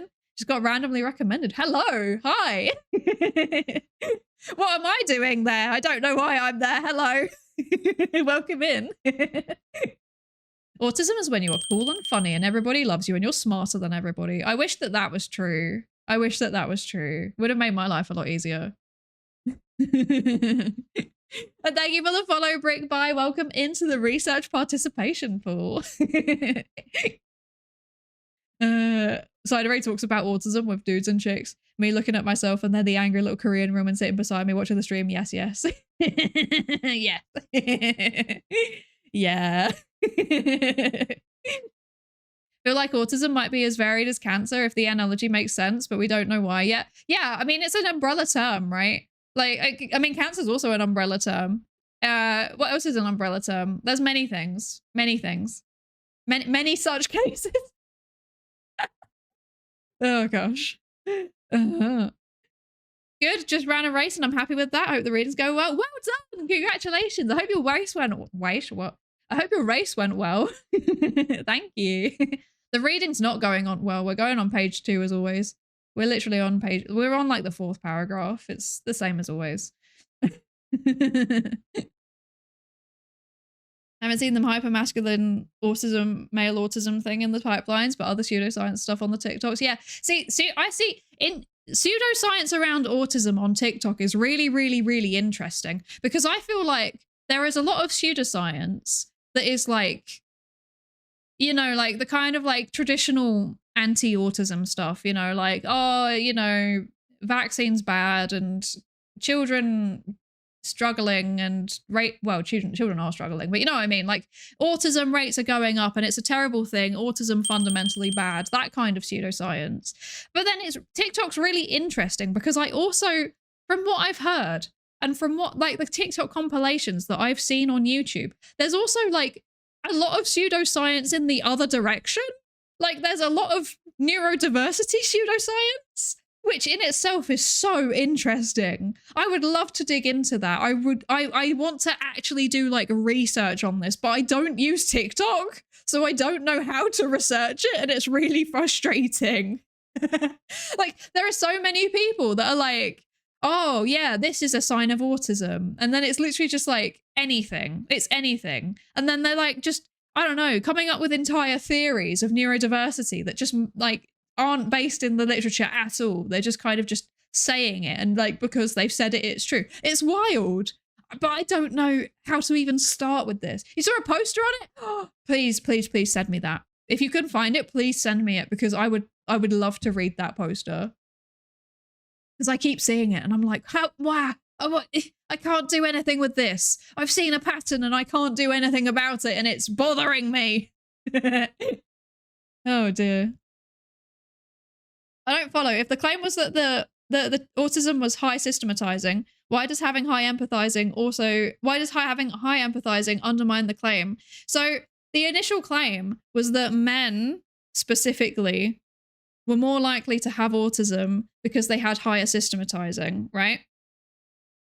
And then they found out that there are actually quite a lot of women that are also high systematizing. So that caused a problem for the extreme male brain theory specifically. Then they swapped it to just focusing on the systematizing and empathizing. And the whole argument was like, autism is high level, very, very high levels of systematizing and very like a clinical deficit of empathizing. So it was both things. It wasn't just the systematizing alone. So then having high empathizing and high systematizing at the same time falsifies the theory. Like alongside an autism diagnosis, falsifies the theory because having the low empathizing was part of what they were saying caused it. Because like basically they did some research and they found out like turns out autistic people actually do have empathy. It's just expressed in a different way. And that kind of meant the whole idea that autistic people aren't empathetic just didn't work. And likewise, the whole idea of like, oh, women are less likely to be systematizing, sorry. Women are less likely to be systematizing, and that's why they have lower rates of autism. Also didn't make sense when measures were adapted to include female, like stereotypically feminine interests. So yeah. Yeah, no, it wasn't a separate claim. It was like a combined theory. Sorry, I should have made that clearer. Yeah. Also, JJ the Cardinal, thank you for the follow. Sorry, I was going off on a yap and I forgot to say. But thank you so much for the follow. Welcome in. Welcome in. Let's see. I'm on the spectrum somewhere between 400 and 700 nanometers. Yes. I might steal that. That's pretty funny. That's pretty funny. Oh, no. Me, I don't think I'm autistic. Literally every educator that worked with me when talking to my mum. How is he not diagnosed yet? that I'm not gonna lie. That is what happened to me when I got to uni. I'm not gonna lie. It didn't happen at school because like when I was at school, it was everyone was still kind of in the, you know, like the extreme male brain theory kind of tail end, you know, like, oh, girls can't really be autistic, it's mostly just boys. So yeah, so that was why I didn't get picked up, even though I eventually had an assessment and the psychologist that assessed me was like, congratulations, you're the most stereotypical presentation that I've seen in a while. I was like, okay, thanks. Thanks. Oh dear. Like that Predator film that claimed that autism was the next stage in human evolution. Yes, that's a good one. That's amazing. That's such a good pseudoscience. I love that. Oh, gosh. Yeah, there's a lot of pro-neurodiversity TikTok stuff. Yeah. Yeah. It's interesting. I want to find more about it. It sounds so interesting to dig into, but yeah. So the poll is that they noticed that autistic women often seem more masculine interest-wise and such. No, so it was almost the opposite, actually. Like the women who had been getting diagnosed were the ones who had the quote unquote stereotypically autistic like interests, which also happened to be stereotypically male interests, right? And when they adapted the measures to be more inclusive of typically feminine interests, they found that actually things leveled off. So like, for example, I will give this as an example because I've seen it so many times in like my personal life, and I feel like it might be something that a lot of people kind of understand. So have you ever met those girls, like those women, girls or women? When I say girls, I mean like teenagers, because this often starts in teenage years, but like teenagers, women who like, they know way too much about makeup. Like, and it's not their job. It's not their job, but they know way too much. Like, they know exactly like the shade that you need to get of a specific brand in order to match your skin tone. They know like, they know all of the different brands and all of the different like products within the brands, and they know which ones combine well with other ones, and they know which ones hold the best and which ones come off easier and which ones are better for certain situations and which ones have like synthetic glitter and which ones have mica glitter, etc, etc, etc. And you sit there and you're like, good Lord, you know so much about this. And then they know how to like systematically organize all of their makeup so that they know exactly where everything is, but they also know exactly how to combine it in the right ways so that it looks really, really good. That is what I mean when I say systematizing can exist in stereotypically female interests. That's what I mean. They adapted the measures so that instead of it was like, I enjoy collecting information about trains, it was, I enjoy collecting information about makeup. And the gender difference disappeared. Yeah. Who's ever met somebody like that? I've met so many people like that, honestly, to be honest. I've met so many people. Quack, I agree. Also, thank you for the follow. Wow, watch his Twitch. Welcome in. Thank you for the follow. What's up? We're meant to be reading a paper, but I'm not reading it. I'm going off on tangents. That's what's up. How are you? I hope you're good. And also, hello, Psydere. Hi, how are you doing? I hope you're good. I hope you're good. They know a lot about gossip too, read in the magazines. Yeah, when they know so much about different celebrities. And you're like, how do you know? Like the seventh, I don't even know who Brad Pitt is, let alone who Brad Pitt's seventh girlfriend, who he nearly got married to and then didn't is. I don't know who that is. Like, please stop talking to me about this. I feel so like confused. Genuinely. Or horses, yes. The horse girl. The horse girl is such like a stereotypical but classic presentation of autism in women. The Sonic the Hedgehog girl, those two. Sonic the Hedgehog girls, My Little Pony girls, Care Bear girls, all of them. Yeah. Yeah.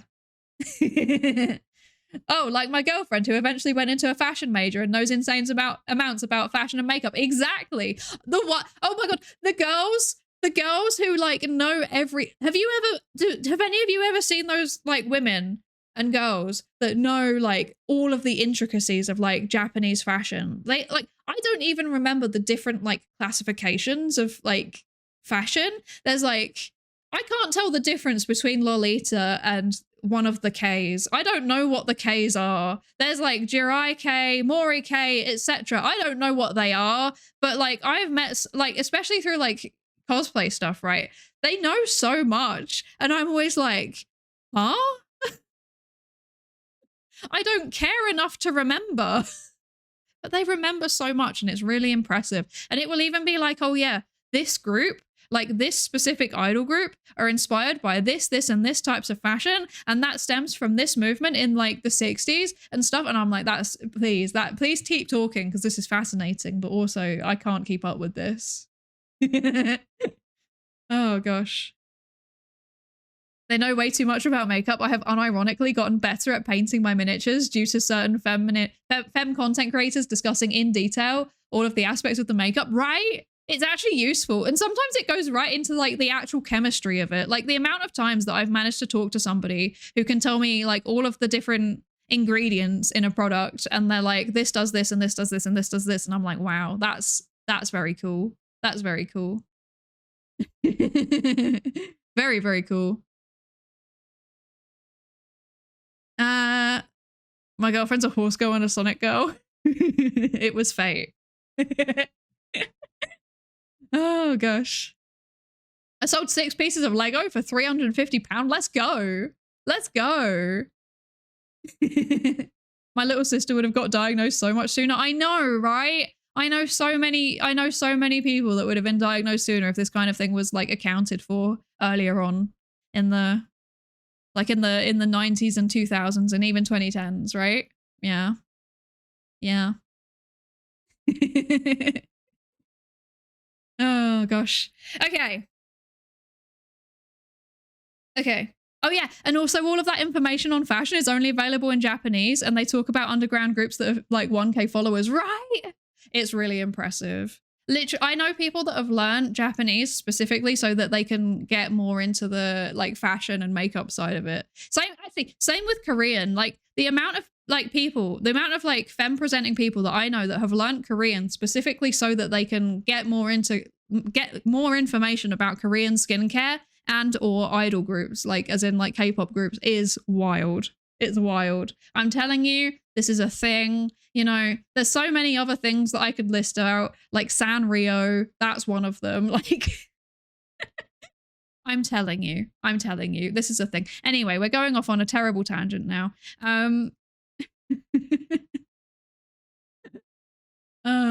If we all info dumped instead of small talking, I would talk way more. I mean, this is literally my strategy. Like, I literally just turn up to people and I'm like, I start off and I'm like, interesting weather we're having, isn't it? And then I'm like, do you want to hear about conspiracy theories? I wish I was joking, but it works. Okay.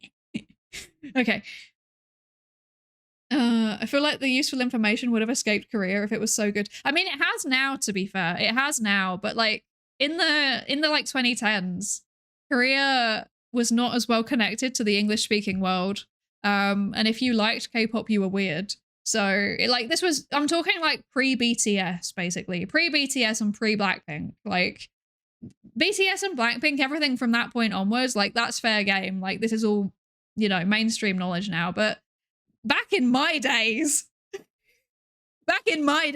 you had to like be able to navigate Korean news sites to be able to find information about your favorite groups. So just saying. Yeah. What's your favorite bridge?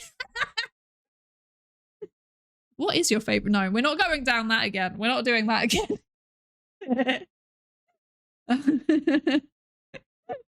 Oh gosh. At one point I want to give a 1-hour presentation about 3D printing in the Discord. Please actually do. I would love that. I would love that.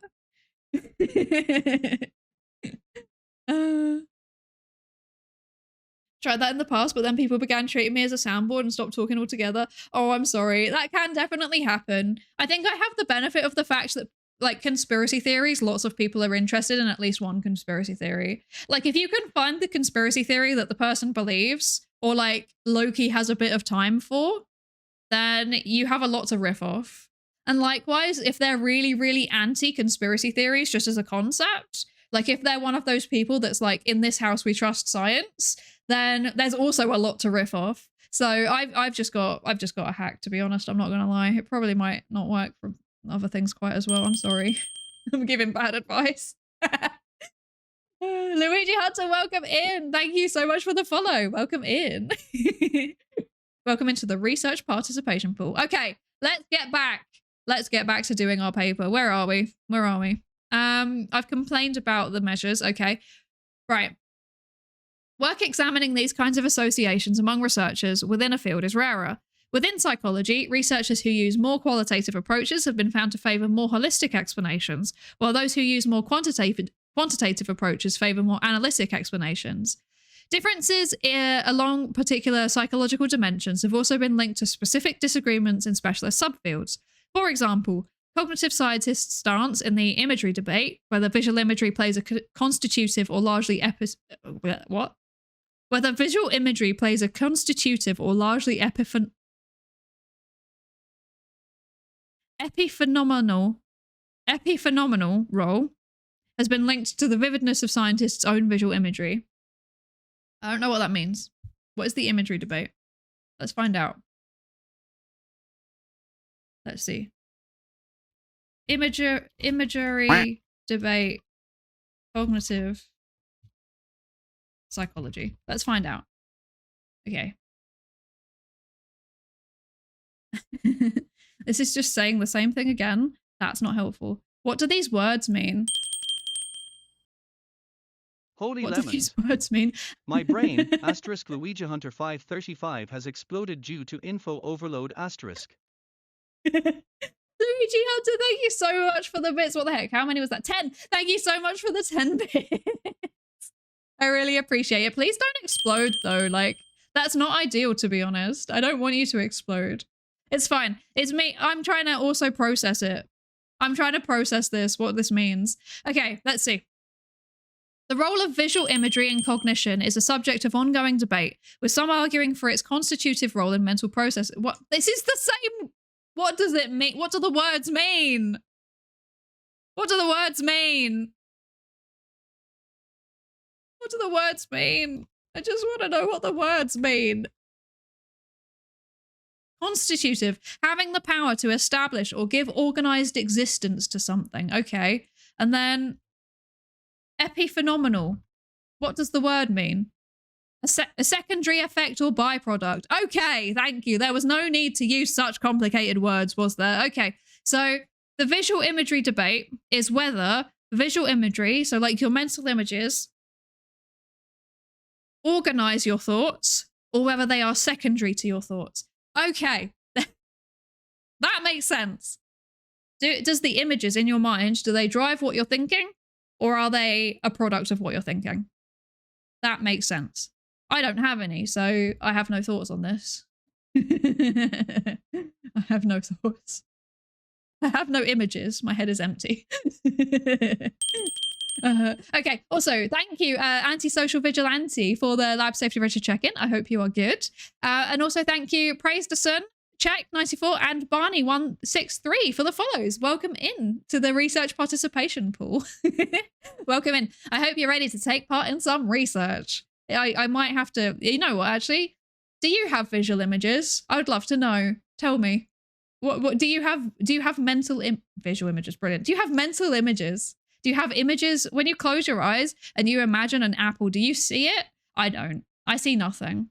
But I have like, I feel it. Like I can have the sensory shape, the feeling shape. Yes. Yes. See,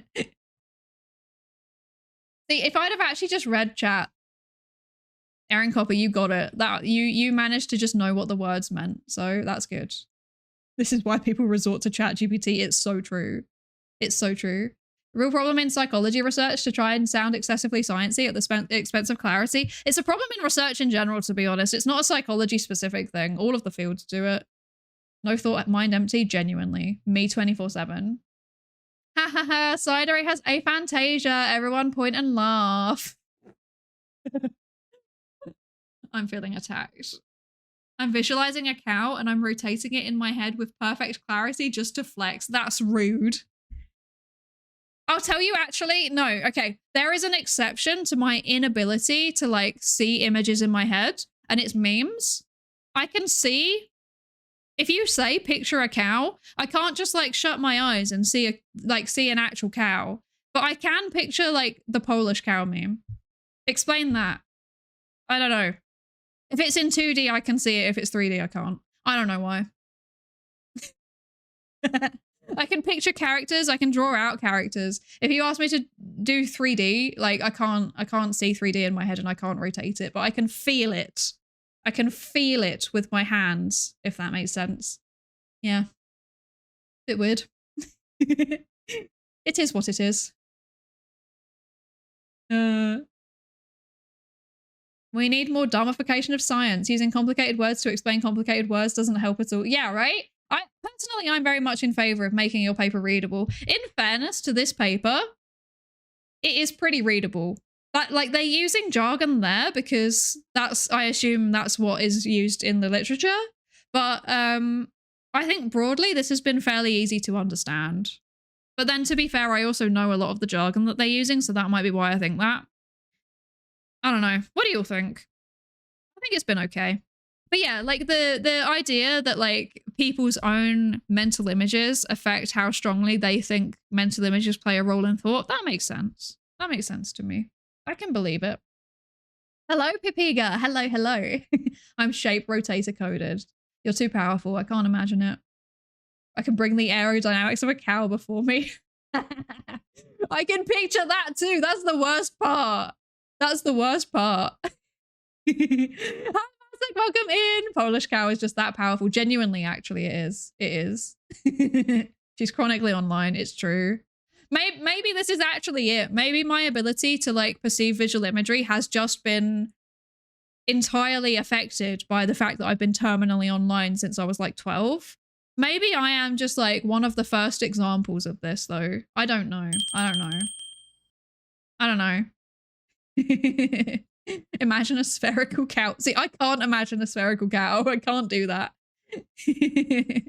Could be motivation, or it could be the additional elements that help with the memory. Yeah, I think it could well be. It could well be. Aphantasia adjacent phenomena are weird. Yeah, it's really interesting. But also not interesting enough that I would research it as a job, you know? Yeah. That's just you remembering watching the video. It could be. It could be. Hi, Ty. How are you doing? How you doing? If you don't have a PhD, you shouldn't be reading my paper. It does give that energy sometimes, to be honest. This paper is not giving this energy. I think that this paper is written fairly accessibly, and I am confident that the researchers involved are probably like chill about that. But yeah, I've read some that feel like that. Welcome in, you have no manner. Welcome, welcome. It's almost like science papers try to gatekeep info to the general public. This is the thing though, is that like, depending on the paper, you don't want to gatekeep a lot of the time. And it's often not the scientists themselves actively gatekeeping, it's just the way that we've been trained. Like, we aren't trained to write a lot of the time. I was, because psychology is a very like wordy field. And like, to be honest, I've always been like kind of words orientated anyway. So it worked well for me, but like, a lot of people aren't trained in like how to construct arguments, how to construct sentences, stuff like that. So they just kind of imitate what other people are doing. And that means that they imitate the complicated language that they're seeing in the other papers. So it just ends up being like a vicious cycle, really. It's not intentional. And also, hi, Red Only VA, welcome in. Thank you so much for the follow. Welcome to the research participation pool. Sometimes it's just writing those whole paragraph sentences instead of 5 much more clear bullet points. Yeah, to be honest, I wish that I could like write my paper in bullet points. 10% complete. I don't believe that, but it could be. Thank you, Astral. Is the rotating cow doing the cat meme noise as well, or is that just me? That now you've said it, mine is too. Doing mostly all right, mostly done for work for the day. Just waiting for my 5 p.m. meeting. Let's go. I hope your meeting goes through quickly. I hope it is done quickly and you can rest and it's all good. What if we make a meme of a spherical cow? Then I will probably remember it, to be honest. I will probably remember it. My personal hot take is that research papers should be largely written in bullet points. I agree. Or at least there should be a bullet point summary. Because like the abstract is still just like a complicated summary. I think the abstract should be a bullet points at least. Yeah. Yeah, psychology does care so much about wordage that we have our own style guide. That's very, very true. We must be the change that we want to see in the world. This reminds me, I'm going to do it again. I'm going to bring up my favorite ever. Wait. I'm going to bring up my favorite ever paper that isn't a paper. It's technically a preprint, but I treat it as a paper because I think it's beautiful. The one about Schmingus Dingus, but it's not about Schmingus Dingus. There's just a random tangent in it in the middle. Let's see. Let's see. Where is it? Gosh, where is it actually? I will find this paper because it's my favorite thing ever.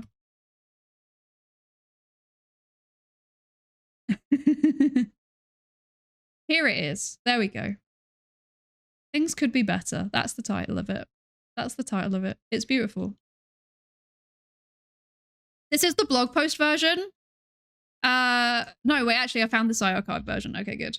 I have found the PsyArchive version. This is very good.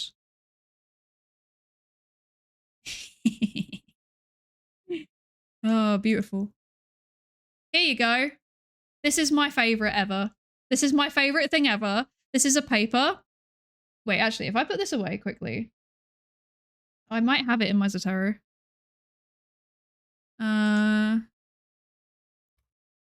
Things could be better. Where is it? I can't spell this guy's name. There we are. Okay. This is my favorite ever format for a paper. Okay. This paper, this is by, who is this by? I've forgotten his name. I've forgotten both of their names. There was 2 of them. This is by Adam Mastro. Oh gosh. I'm so sorry. Adam Mastroianni and Ethan Ludvin-Piri. And this is an actual research paper. They summarized their research in a way that's accessible, basically. They just wrote it in a way that's fun, okay? So it's got all of the things that you would expect. It's got an explanation for like why they're doing this research, but it's written very, very clearly. It's got like real world examples. It's got like a description of who their participants were and how they collected the data. And then it goes on to explain each of the studies.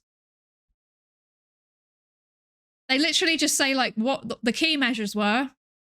They give a data diagram. If you want a chart, you can have a chart in there too. It's always good to have a chart, if you want it. But it helps people visualize things. And then they explain it all in simple words. That's a terrifying chart, I'm not gonna lie. But they do explain everything in simple words. And then they just aren't like, the hypotheses are just clear. They're just written so nicely. And then halfway through, they go off on a random tangent. It's beautiful. Where is it? Oh gosh, I'm too... Okay. Is that an emoji? There's literally an emoji in this paper. There is an emoji in this paper. This is what I want. Here we go. They go off on a random tangent. They did a study specifically in a Polish sample, and they were like, why? Why have we done this? And then they just go off on a tangent about Dingus Day. It's amazing. It's beautiful. It's great. This is my favorite thing ever. Absolutely. Like, I think this is very accessible. If I ever had to give like undergrads a paper to read, this would be the first paper that I would ever give them, because it's very, very easy to read. It's written like a blog post. It's really fun. We, of course, don't use Sci-Hub, which of course we do not recommend because it's illegal and bad. Like, everything about this is brilliant. Yes, highly recommend. We should read it on stream sometime, actually, because I think it is a very, very fun paper. We need more emojis in published papers. I agree. Very strong agree. Very strong agree. I could not be a researcher because I'd put like emotes and memes into my paper. I might have done that in my thesis. I might have put memes in my thesis. Hi, Big Something. Hi. How you doing? How you doing? I really enjoyed that. Me too. I think this is very good. Yes, of course, I would never use Sci-Hub. Exactly. I would never use Sci-Hub. What a terrible website. Sci-Hub would be a terrible place for you to go to pirate papers, which you should never do, because it would be absolutely terrible if the big journal companies missed out on their massive profits. No, absolutely. We want to paywall science. Of course, we want to keep science behind a paywall. We don't want anything else. We want nobody to access the science. So absolutely never go and pirate things that you care about in terms of science on Sci-Hub. Yes. Would someone think of the shareholders? Exactly. Exactly. Oh gosh. Okay, 8.1 words per minute. I'm quite happy with that. My master's started with a Terry Pratchett quote and my dissertation was a tweet. Incredible. Incredible. I managed to get some memes in there. I might add in an extra one and like just like tell them. Like, as in just tell the panel, be like, by the way, I did this as a little correction. I hope that's okay. And they'll be like, yes, that's funny, I think, hopefully. Because it would be in there to illustrate a point. I found in my archive of memes the perfect meme that exactly illustrates a point that I was making, but I don't have any solid like citations for. So I feel like if I cite the meme instead, it will be fine. That's my thinking.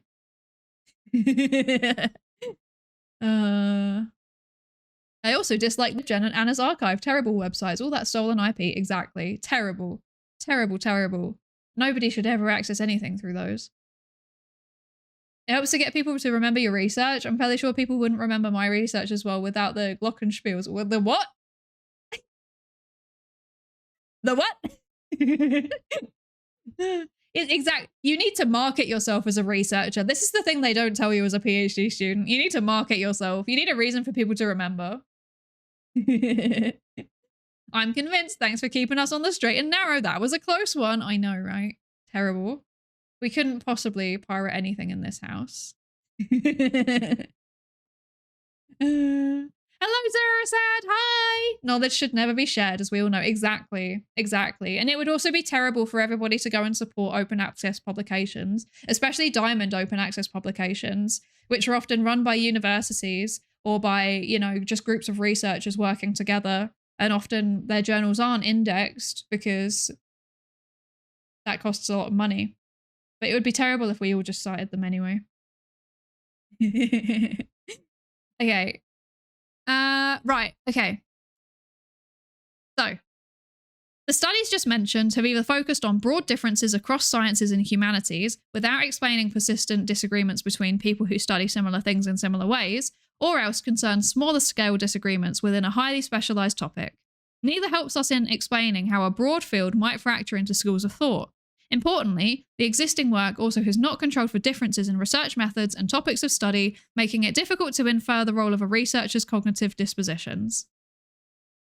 Yes, I understand. Okay, so we can't say anything about like individual differences basically between people because they haven't controlled for like the research methods that they're using or the topics that they're researching. That makes sense. That makes sense. To better understand the associations between scientific divisions and differences in cognitive dispositions, even among researchers studying the same topics, we conducted a large-scale survey of researchers in psychology and allied disciplines such as cognitive neuroscience. We recruited academic researchers to complete a survey that probed their stance on controversial themes in psychology. Extended data table 1. Oh, we'll go have a look at that in a second. The survey also included several validated scales measuring individual differences in cognitive traits. To understand academics' specific research backgrounds, we asked which areas of psychology they identified with, which topics they studied, and which common research methods or tools they typically used. These classes of survey variable, controversial themes, cognitive measures, and research areas, methods, and topics are summarized in Table 1, with further details provided in methods as well as an extended data figure 2 and extended data table 1. Respondents also provided demographic information such as their gender, age, and academic position, such as graduate student, junior faculty, and so on. To evaluate whether differences in researchers' stances and... Oh wait, there's an ad break. My bad. I'm sorry. I just realized there's ads. I'm so sorry, everybody. I'm so sorry. I mean, to be fair, this is just kind of summarizing some of the same stuff again, right? So we will summarize this very quickly. We'll look at the data table once everyone's back. To evaluate... Actually, no, yeah. We'll just stop there for a second until the ad stops. Okay. I used glockenspiels to teach blind kids with autism to use their canes properly. I'm pretty sure I got hold of the record for the most uses of the word glockenspiel at a scientific conference. It's one of the 2 highlights of my academic career, along with writing an NYU professor for his fake poop recipe. Okay, I have a lot of questions about that last sentence. Both of them are iconic and amazing. I have had a highlight so far, but I can't say what it is because I think it would potentially be too identifiable for my liking right now. Yeah. Sometimes I love academia, right? There are some like wacky things that happen at conferences. It's always very, very fun. Yes. Okay, let's see what was in this table. So, overview of main survey variables. So, controversial themes was, first of all, social environment. Most human behaviors cannot be productively studied without reference to people's social environment. Second was thinking and language. Without language, human cognition would be unrecognizable. And number 3 is neurobiology essential. The key to understanding human behavior is to understand its neurobiological mechanisms. Okay, yeah, those are controversial topics, but they're not like spicy, I think. Yeah, they're like the right level of controversial without being like people are going to genuinely start fighting each other. So I think those are good choices. Hi, Carmen. How you doing? How you doing? I hope you're good. Oh yeah, preserve your safety. Yeah. I'm definitely not. Can I tell you a secret? I'm going to tell you a secret. I'm not going to lie. I'm not going to lie. I have actually been handing out Psydere stickers at the scientific conferences I'm going to. So I wouldn't be surprised if like a non-zero proportion of the audience right now do actually know who I am. I've accepted it. It's inevitable. You know, I'm fine with it. I'm fine with it. But it's kind of funny. Don't do that. It's funny. Do you know what a good icebreaker it is? Do you know how much of a good icebreaker it is to just turn up at the conference and be like, hello, I'm an anime girl. It's too good. I can't stop. I can't stop. Oh dear. I've accepted it. It's fine. I'm just gonna embrace it. I'm gonna roll it into my professional life. Nobody can stop me. I think I might have also been doxed to the EU. That might have already happened. I might have been doxed to like a bunch of EU scientists. Or EU funded scientists. It's fine. It's fine. I accept it. I accept my fate. It's fine. Hi, Winnie. Hi. Psydere went full Adventure Time mode. I did. I didn't put my hat on. I've got a hat. I've got proof. This is the evidence. The fact that I can do this and that I can also do this is evidence that I am in fact a human. Thank you very much. Do we keep the hat for now? Maybe it's hat time. I think it's hat time. Yeah, they're academic controversial, not political controversial. Exactly, exactly. Hi, committee. Yeah, hi, thesis committee. Thank you for passing me. I hope you're not watching my stream because that would actually make me stressed. You've said this multiple times, each time as though it's the first time you've told it. Yafko, sometimes there's people in chat that haven't heard it yet, so that's why I keep telling it. Hi, Eric. Hi. How are you doing? I hope you're good. I hope you're good. I think the 60-year-old balding professor might blue screen. I mean, that's also very funny, so I like causing the chaos. I think some researchers might be into anime too. Yeah, I mean, me. Literally me. Literally me, for real, for real. Literally me, for real, for real. The EU has leverage. What will they do with this immense power? They have no leverage on me. They've not given me any money. Yet. If they give me money, I might change my mind. I've just realized Husbando's done a poll. What? Do you... Okay. Do you know who this is? Do you? Yes? No? Yes, but actually no. I am confused by these responses. What does it mean? What is yes, but actually no? What does that mean? I don't understand. Why are you all yes, but actually no? Why? The poll is about whether you know who I am in real life because I've given out so many stickers now. So I, as far as I'm aware, there should be at least 2 yeses. Okay, yeah, there's 2 yeses. Okay. Yeah, I mean, Husmod means it's an instant yes. Like, there's instant 1 on yes. This is not fair. I think this is cheating. Maybe you can at least use it to get some Psycom funding. I hope so. That would be amazing.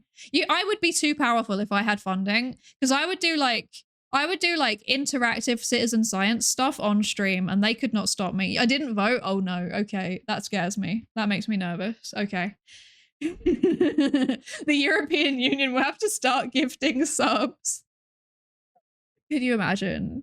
It's like all of those times where like Twitch themselves come in and gift the subs and you're like, hello Twitch. Or like that time that Valorant was gifting subs. It's like that too. Like, hello Valorant. Why are you gifting subs? What are you doing here? That's kind of funny. Imagine if just like European Union turns up. Oh gosh. I'm living in fear. I'm living in fear. It's me because I'm your supervisor. Please, Lankuri. Please. Why is there 3 now? Who are you? Who are you? I'm scared. I'm living in fear. I'm living in fear.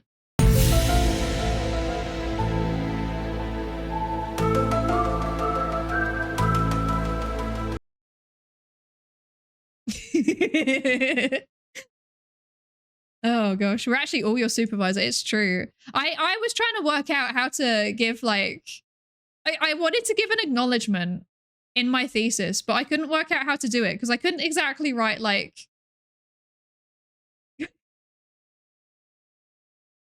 I couldn't exactly write like I'd like to acknowledge chat. What was I meant to do? What was I meant to do? I couldn't do that. So I was like, I said something where like, if you know, you know, you know? We're actually watching you through your monitor.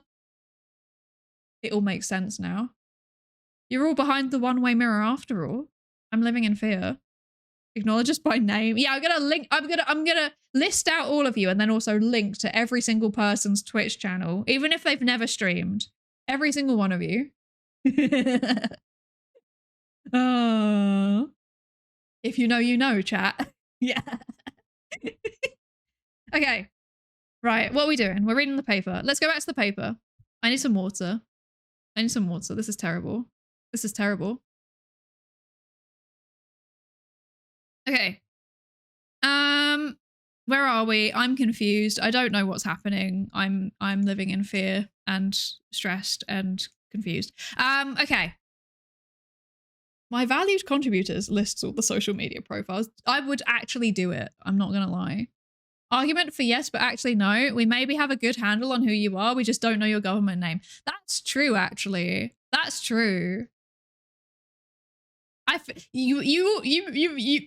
knows at least something about me, so I guess so. You all know Psydere, so the answer is yes, but actually no by default, right? If you know Psydere, then the answer is yes, but actually no. If you put no, then like, what are you doing here? I'm confused. How can... Get out. No. Don't dig out. I appreciate you. Why is my music muted? How long has it been muted for?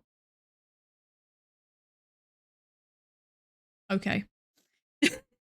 The amount of chaos around that third option is delightful. You are devious and mischievous, honestly. Terrible. Okay. Right. Let's do some more reading. Also, is it, I'm assuming it's I Love You Ruby. What a cute name. Or if it's Illy Ruby, that's also fine too. Thank you so much for the follow, Ruby. Welcome in. I hope you're good. Welcome into the research participation pool. We might know more than many people you talk to just by virtue of spending so much time on stream. That's also very true. That's also very true, actually. Probably, actually, because I don't talk much. Actually, no, I do talk quite a lot. I'm a yapper in real life too, so probably a lot of people know. They probably already know most of my special interests, unfortunately for them. My name's Ruby and I have a matcha obsession. Welcome in. That's so valid. You know what? Actually, no, I haven't really tried enough matcha and I keep thinking I need to. And I feel like I should probably go out of my way to try more matcha because it's quite terrible that I've not really had it much. Like I've had a lot of just like loose leaf green tea in my time. Like, and also tea bags, because, you know, I'm British, of course. But yeah, I've not had enough matcha. And I would love to try more. If we redefine the minute, we might be able to. We can get to double digits. Let's go. Why she's British? I don't know. Sometimes I wish I wasn't. Oh, so sad. I got gunpowder black tea once. Recommended once, but haven't tried it. I think I might have had that one once, actually. Tea bags are horrible, sorry, but making loose leaf tea without those is so much better. I agree, but loose leaf tea is so much effort. I have to like actually like pay attention and things. Sad. Yeah, it's true, actually. A good Earl Grey does have so much more flavor. That is very, very true. Earl Grey is only good in loose leaf. There's no point getting it in a tea bag. But just like standard black tea, I can't help it. You know, it's how I was raised, and I can't possibly question the hegemony of tea bags. So this is where we are. Anyway. Okay. Right. I drink some water and then we read. So looking at political ideology and how that affects opinions on controversial topics and research methods in psychology produce null effects. But they're looking at cognitive traits. So they're looking at things like tolerance for ambiguity. So whether you think that there is a clear difference between right and wrong, or whether you think things are a bit more grey and nuanced. Visual imagery, spatial imagery specifically. So I can easily imagine and mentally rotate 3D dimensional geometric figures. And then cognitive structure. I want things to proceed according to plan. So I don't know what that one is. I think it might be one of those things where I know this under a different name because that's how psychology works. Okay. Cognitive structure makes sense though. Yes. Okay. So another possibility is that disagreements stem in part from differences in researchers' cognitive traits, causing them to find certain types of approaches, findings, and theories more or less compelling. Indeed, scientists inhabiting various factions often differ substantially in their theoretical positions despite using the same research methods and being aware of the same empirical data. Differences in cognitive dispositions may draw scientists to pursue certain approaches in the first place. After all, most of the time, a graduate student does not simply find themselves in a certain lab, they actively choose it. It's possible. Oh, wait, we read all of this. I'm silly. Yeah, we were looking at the table. We read all of this. I'm silly. Okay, right. I love how I had to read literally like half of the paragraph to realize that. Okay. Right. So to evaluate whether differences in researchers' stances and cognitive traits are associated with differences in actual scientific output, we also asked respondents for their consent to anonymously link their survey responses with the publication records in the Web of Science and Microsoft Academic Graph. We applied machine learning techniques to these data to build a citation model, indicating what literature the researchers draw on. A semantic model based on published abstracts and titles, indicating what sort of work they publish, and then a co-authorship model indicating potential paths of mutual influence.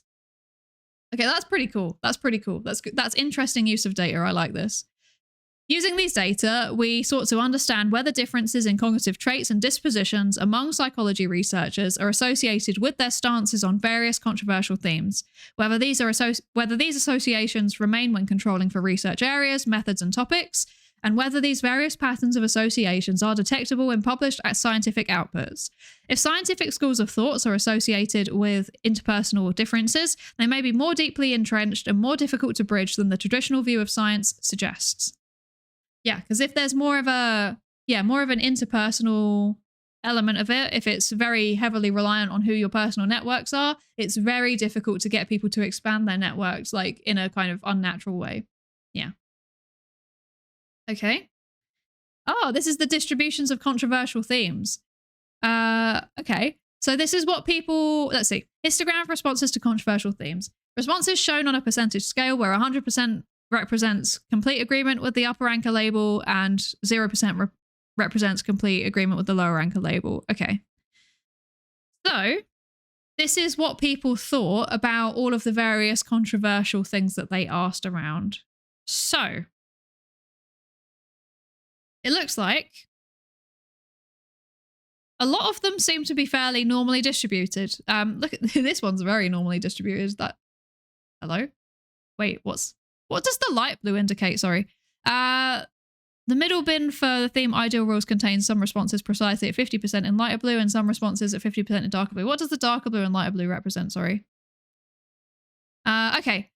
3 distinctive response patterns are highlighted in lighter color. Extreme responses whereby participants move the response slider all the way to 0 or 100, and responses of exactly 50% which necessitated moving the slider off of the midpoint where it was initially, and then purposely moving it back onto the midpoint. Leaving it untouched on the midpoint would have prevented them from continuing to the next trial. Okay. So, overwhelmingly people are 50% on ideal rules, whatever that one was. Fairly evenly distributed across a lot of them as well, though. So, like, math models seems fair. I mean, there's a bit of a skew, but it's fairly evenly distributed. But some of them are super skewed. Some of them are super, super, super skewed. So, like, relational self-interest? Like, clearly people are like, nah, no, brother. Like, no, people don't like relational self-interest. Neurobiology essential, there's a skew against it amongst psychologists. So like, yeah, neurobiology essential was the thing where it's like everything is all just down to biology and we need to learn biology to, oh, it says rational, whoops. Does it? Oh yeah, whoops, rational self-interest. Oh, my bad. Okay. Yeah, so rational self-interest is the idea that like people think it's like an economics idea. It's like this idea that like people kind of think through things rationally and they choose something according to what that makes the most sense, basically. Like they just analyze it and see what makes the most sense. And yeah, looks like most psychologists disagree with that. That doesn't surprise me. I think this would probably be skewed in the other direction if it was with economists. Economists. There we go. Yes. Whereas, where was it? Neurobiology essential. Again, lots of people disagree with it. Doesn't surprise me. A lot of psychologists are not very essentialist in terms of that. Relational self-interest is silly. Yeah, I mean, I'm a psychologist, so I think that too. And then it looks like the context matters and social environment questions, people were very much more in favor of it. So again, kind of makes sense. In psychology, a lot of the time we rely on like a psychosocial model. So like your environment affects how you're thinking and vice versa. The people around you affect how you're thinking and vice versa. So that makes sense. That does make sense. Yeah. Kind of lacking on operational definitions here. Also, I'm a behavior analyst, so I won't fit well at the data, it appears. Yeah, I think because this was just psychologists, it researched psychologists specifically as well. I wouldn't be surprised if there was a bit of an overrepresentation of people in the, well, I guess we can read that now actually, but I wouldn't be surprised if there was a bit of an overrepresentation of people in like the kind of clinical, like the kind of, when I say the clinical sphere, I mean the kind of like research clinical sphere, but the type that's focused on like less on the biology stuff and more on the like psychological experiences bit, if that makes sense. And I also wouldn't be surprised if like social psychologists are overrepresented as well. That wouldn't surprise me. Just looking at these responses, that wouldn't surprise me. Yeah. Hi, wait, is it wait, how do I say your name? I'm sorry. Sarah wait, Sarornyan. I processed that. Good. I hope I've said that right. Sarornyan. Sarah's fine. Okay, good. Hello. Are you a psychology researcher? Yes, I am. I have a PhD now. I have a PhD in social psychology. And doing it is my job. I do science as a job. Yes. I do psychology as a job. And yeah, we're reading through the paper. Welcome in. Welcome in. Yes, thank you for the scientist thing. I forgot that was a thing. Yes. Even though we did it earlier and we talked about it, I still forgot it was a thing. If you can get decaffeinated black tea that you can drink it in the evening, it tastes fantastic. I might already have some. Hee hee.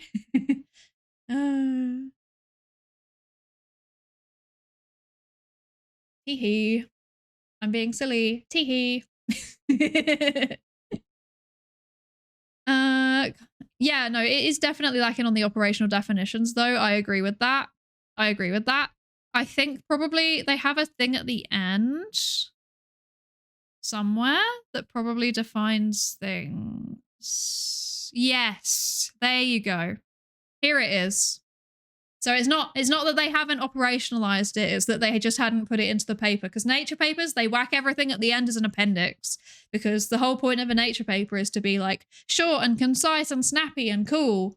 And that means the actual data gets shoved down. But yeah, so for example, rational self-interest. The lower anchor label was the Homo economicus, the assumption that humans are rational, self-interested agents in the pursuit of maximizing personal gain, is not an accurate model of human behavior. And then the upper anchor model was the Homo economicus is an accurate model of human behavior. Bearing in mind that these are psychology researchers, so they will know what a lot of these terms mean. Yeah. Yeah. Okay, let's see, where are we? Friction is a myth created by big heat to produce more heat. It's so true. It's so true. So these histograms in themselves are very, very interesting, to be honest. It's very, very interesting. How much of the paper we got left? Should we do this as a two-parter? Should we actually go over, this is a lot of numbers. Should we go over the numbers next time? I'm not sure. We could have a quick look at the method section and then come back. I feel like we need to look at the method section regardless, to be honest, actually. Let's have a look at the method section. We'll skip down. Where is the methods section? Here it is. Methods. There we go. Methods. I really dislike that nature does this. I really dislike it. They put nature, this journal, they put all of the methods that you would need to understand the results at the bottom. And it bothers me. I need to know how you did it before I can process the numbers, you know. Oh, my Zotera's crashed. Oh, hello? Okay. Oh. It's struggling. Okay. It's struggling. Goodness gracious. Okay. Okay. Are you a lecturer since you teach university students and train other scientists, or mainly scientists? I am not a lecturer. I've just finished my PhD. So I'm the equivalent of a postdoctoral researcher, I guess now. So I don't really do it. I don't do any teaching. I just do research, but I have done teaching in universities, both as like a teaching assistant type of role, and I have also done a lecturer type of role, but it was like a very short term thing. Yeah. But I don't do it at the minute because I've left the university. I'm no longer in academia. Yes. I couldn't do it. Academia is something that I could not cope with. So I do research job outside of the university now. Yeah. Thank you for the lab safety register check-in, dee-do-dee-doo. Hi, I hope you're good. I hope you're good. And also, Say Milo Vato, thank you for the follow. Welcome in. Welcome in. Welcome into the research participation pool.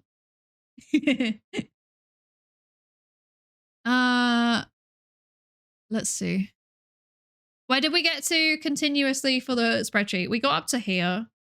Where did we get to? We got to results. Yeah. We got to there. We got to there. I would like to know the words per minute, please. I would like to know the words per minute.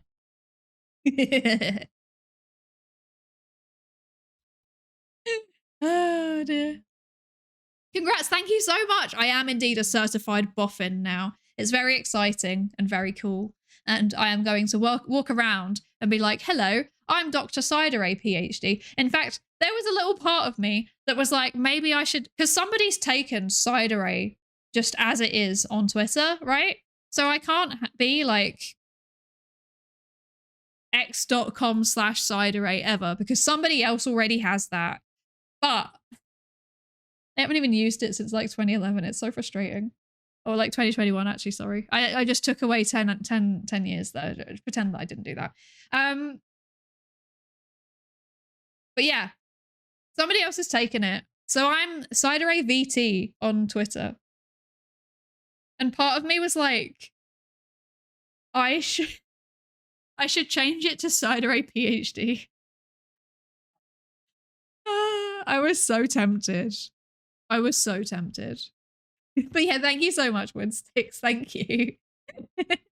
So cool. Keep it up. Thank you so much, Sarah. Thank you. Thank you. Yeah, getting close. We're getting close, but you know what? 9.29. I'm quite happy with that. I think we've done pretty well for ourselves today. I think we've done pretty well for ourselves. I am going to pivot slightly though, to be honest. I'm going to pivot very slightly if that's okay. Because I want to show you all something. I'm going to put this away. I'm going to... Oh, wait. I can't show you this. Hang on. I'm silly. Can I? Okay, we're going this route. I can't do the thing that I had been anticipating to do. So I'm doing a different thing that's pretty much the same thing, but it's a bit different. Yes. Thank you for the follow, Jaggerjank. Welcome in. Welcome in. Welcome into the research participation pool.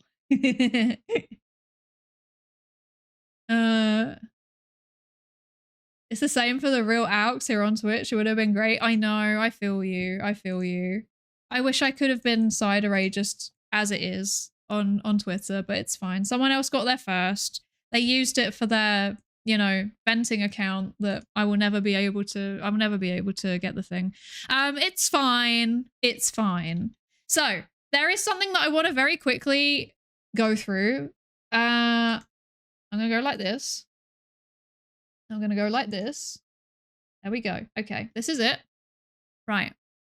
I need to zoom in a bit, I think. So, I've not really talked about this very much on stream, but I have been consistently hinting about this on socials, and I've also been very consistently hinting about this, like, in the Discord server, which, by the way, should work. We do actually have one. There you go. I don't know if the link works. We'll find out. Yeah. So, it does. Success. Amazing. Good stuff. But yeah, so at some point in the summer, I am going to be debuting 2.0 model. It's 2.0 debut 2.0 debut model. Brilliant. 2.0 model debut time very, very soon, to be honest. Very soon, TM. It's happening. It's happening. I'm very, very excited. So here's the thing. I've been teasing little bits of it on my social media. So you should probably, there's links in the down thing. How do we say it? How do Twitch people, I only know when YouTubers are like, links in the description down below. We don't have a description down below. We have an about panel. There's links down there to social pages. That whatever your preference is. I use Blue Sky. I unfortunately still use x.com, the everything app. I use Instagram even. There's even a Facebook page that got auto set up when I did the Instagram. I'm doing all the things. And also over on YouTube, I'm posting it in the thing. But yeah, there's going to be 2.0 model. We will return to anime. Return to anime. Now, I'm not going to stop using this model because I love it, obviously, but I will be flipping between them. But for a while, I will be just returning to anime fairly consistently, and then we'll start flipping because I love this model too, and I don't want to stop using it. We'll see how I feel. This model has a vibe, I think, and it is very different to my current models. This model's vibe. It's very, very different. I'm very excited. Yes, it was created by a very tired artist, specifically our beloved model parent, Mylin, who is right here. Look, there's their YouTube channel. They're also a psychologist. If you've enjoyed today's stream, you should go check out Mylin too. Because they do very, very good content around psychology and anime and statistics and research methods and stuff like that. And it makes me very happy. And I'm Mylin, I'm so happy that you're my model parent because it's like, I don't know, it just feels right. It just feels right. It makes me so happy. The model took my attention super quick. Yes. So this model was also made by Mylin. Thank you for having me. Thank you. Thank you for doing it amazingly. Like I can't emphasize how much I love both of these models. Okay. But yeah, this model is amazing. The new one I think is also incredible. I'm so excited for it. There's more. Hang on. I'm going to scroll past some stuff. So here is a teaser. Here is a... Okay. As we all know, Mylin draws feet very well. Here is the evidence. I'm so sorry, Mylin. I'm so sorry.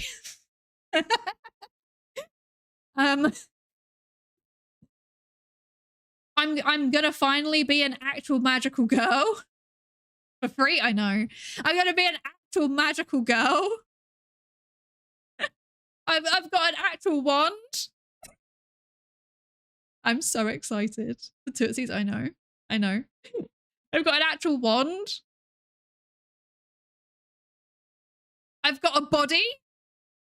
It's not loading. Okay. Oh, there we go. I've got a body. I've got a body. That's wild. That's wild. I think that might have been everything. Yeah, this is just the promo for today now. But yeah. I'm so excited. So I'm going to keep posting these kinds of promos on the social media channels. So if you want to follow it, also on YouTube.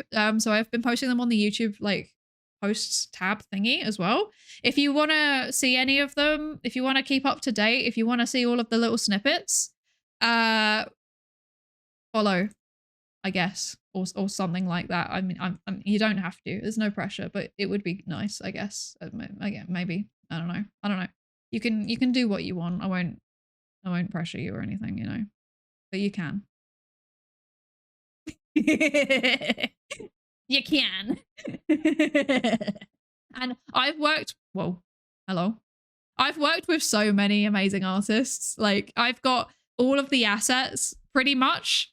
They're either ready to go or they're like gonna be done soon. And I am so excited. I've worked with some really, really amazing artists all around. I am no longer going to be self-made. This is the only sad thing. I'm no longer going to be entirely self-made. All of my like stuff is getting overhauled. I'm still making my own like overlay and stuff, but bits of it I won't be. I think the only things that I'm making out of this are going to be like the chat box and the alerts. Those are the only things that I will have made. And then the rest of it is all going to be other oh, and the new emotes, obviously, I'm going to do those again as well.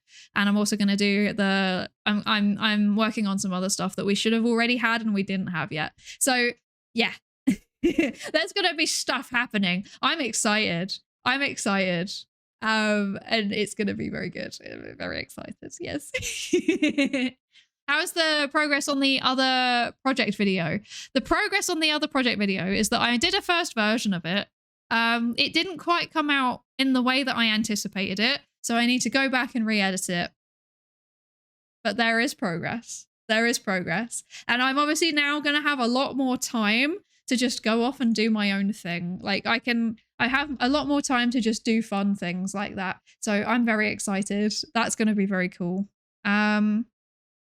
Yeah, that's my plan. That's my thinking. Yeah. I'm very excited. I'm very excited. Yeah.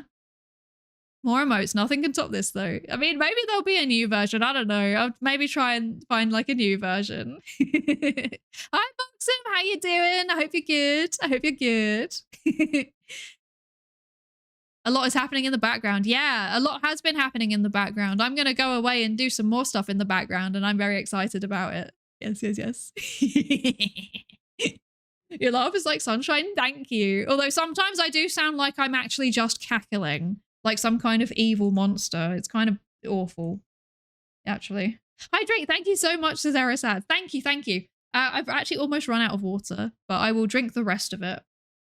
Can't wait for Orange Rin too. Come on. I am not Rin Penrose. This needs to stop. I am sick of this. Oh dear. Okay, I'm going to drink my water now. Hang on. Okay. So, you do sound like a gremlin sometimes. British and gremlin are synonyms, to be honest. Posture check. Thank you, Cesare. Thank you, thank you. I'm sat up straight. I swear. I swear. My brain went to Vocaloid Rin. Yeah, no, we don't mean that Rin. That would be funny, though. That would be funny. Okay. So, here's the plan. Here's the plan. We are going to come back to this paper another time because, I'm not going to lie, I have work tomorrow and I'm hungry and I want food. I'm going to go eat some soup. So, that's the plan. We're going to go and end the stream. We're going to go raid. So, today, I think I would like to go and raid. I would like to go and raid somebody whose streams I enjoy a lot. We've raided before. We haven't raided recently. That's where we're going. We are going to Yuki VT, who is doing software and game development, testing the LCDs for the Pet Long Uke Arduino electronics. We're going to go raid a fellow STEM VTuber, I guess, for lack of a better description. So yeah, we're going to go and say hi to Yuki. I absolutely love Yuki's streams. I think they're so lovely. They're so chill. If you enjoy anything like techie, you will like Yuki's streams. Yes. So yeah, we're gonna head over there. We're gonna go say hi. Yeah. Yeah. That's the plan. That's the plan. My mum always threatened to send me to cram school over my posture. That and my general uncouthness. I was never threatened with cram school. I don't even know what that is actually. It sounds threatening. It sounds threatening. Yeah, it does sound interesting, right? Yuki does really cool stuff. Like literally everything from like, I think at some point I've seen like really, really low level electronics programming. And then up to like, I think also I've seen C#, I want to say, on her streams. So yeah, really, really enjoy her streams. But yeah, don't know when my next stream will be. We will find out. If you don't already follow, please do that right now because I operate entirely on a guerrilla schedule. I don't have schedules. I just turn up when I feel like it. But yeah, thank you all so much for joining me today. And I think that paper looks interesting. We're going to go through the results next time. And yeah, I'm excited to see you again next time. Thank you for joining me. Bye. Thank you.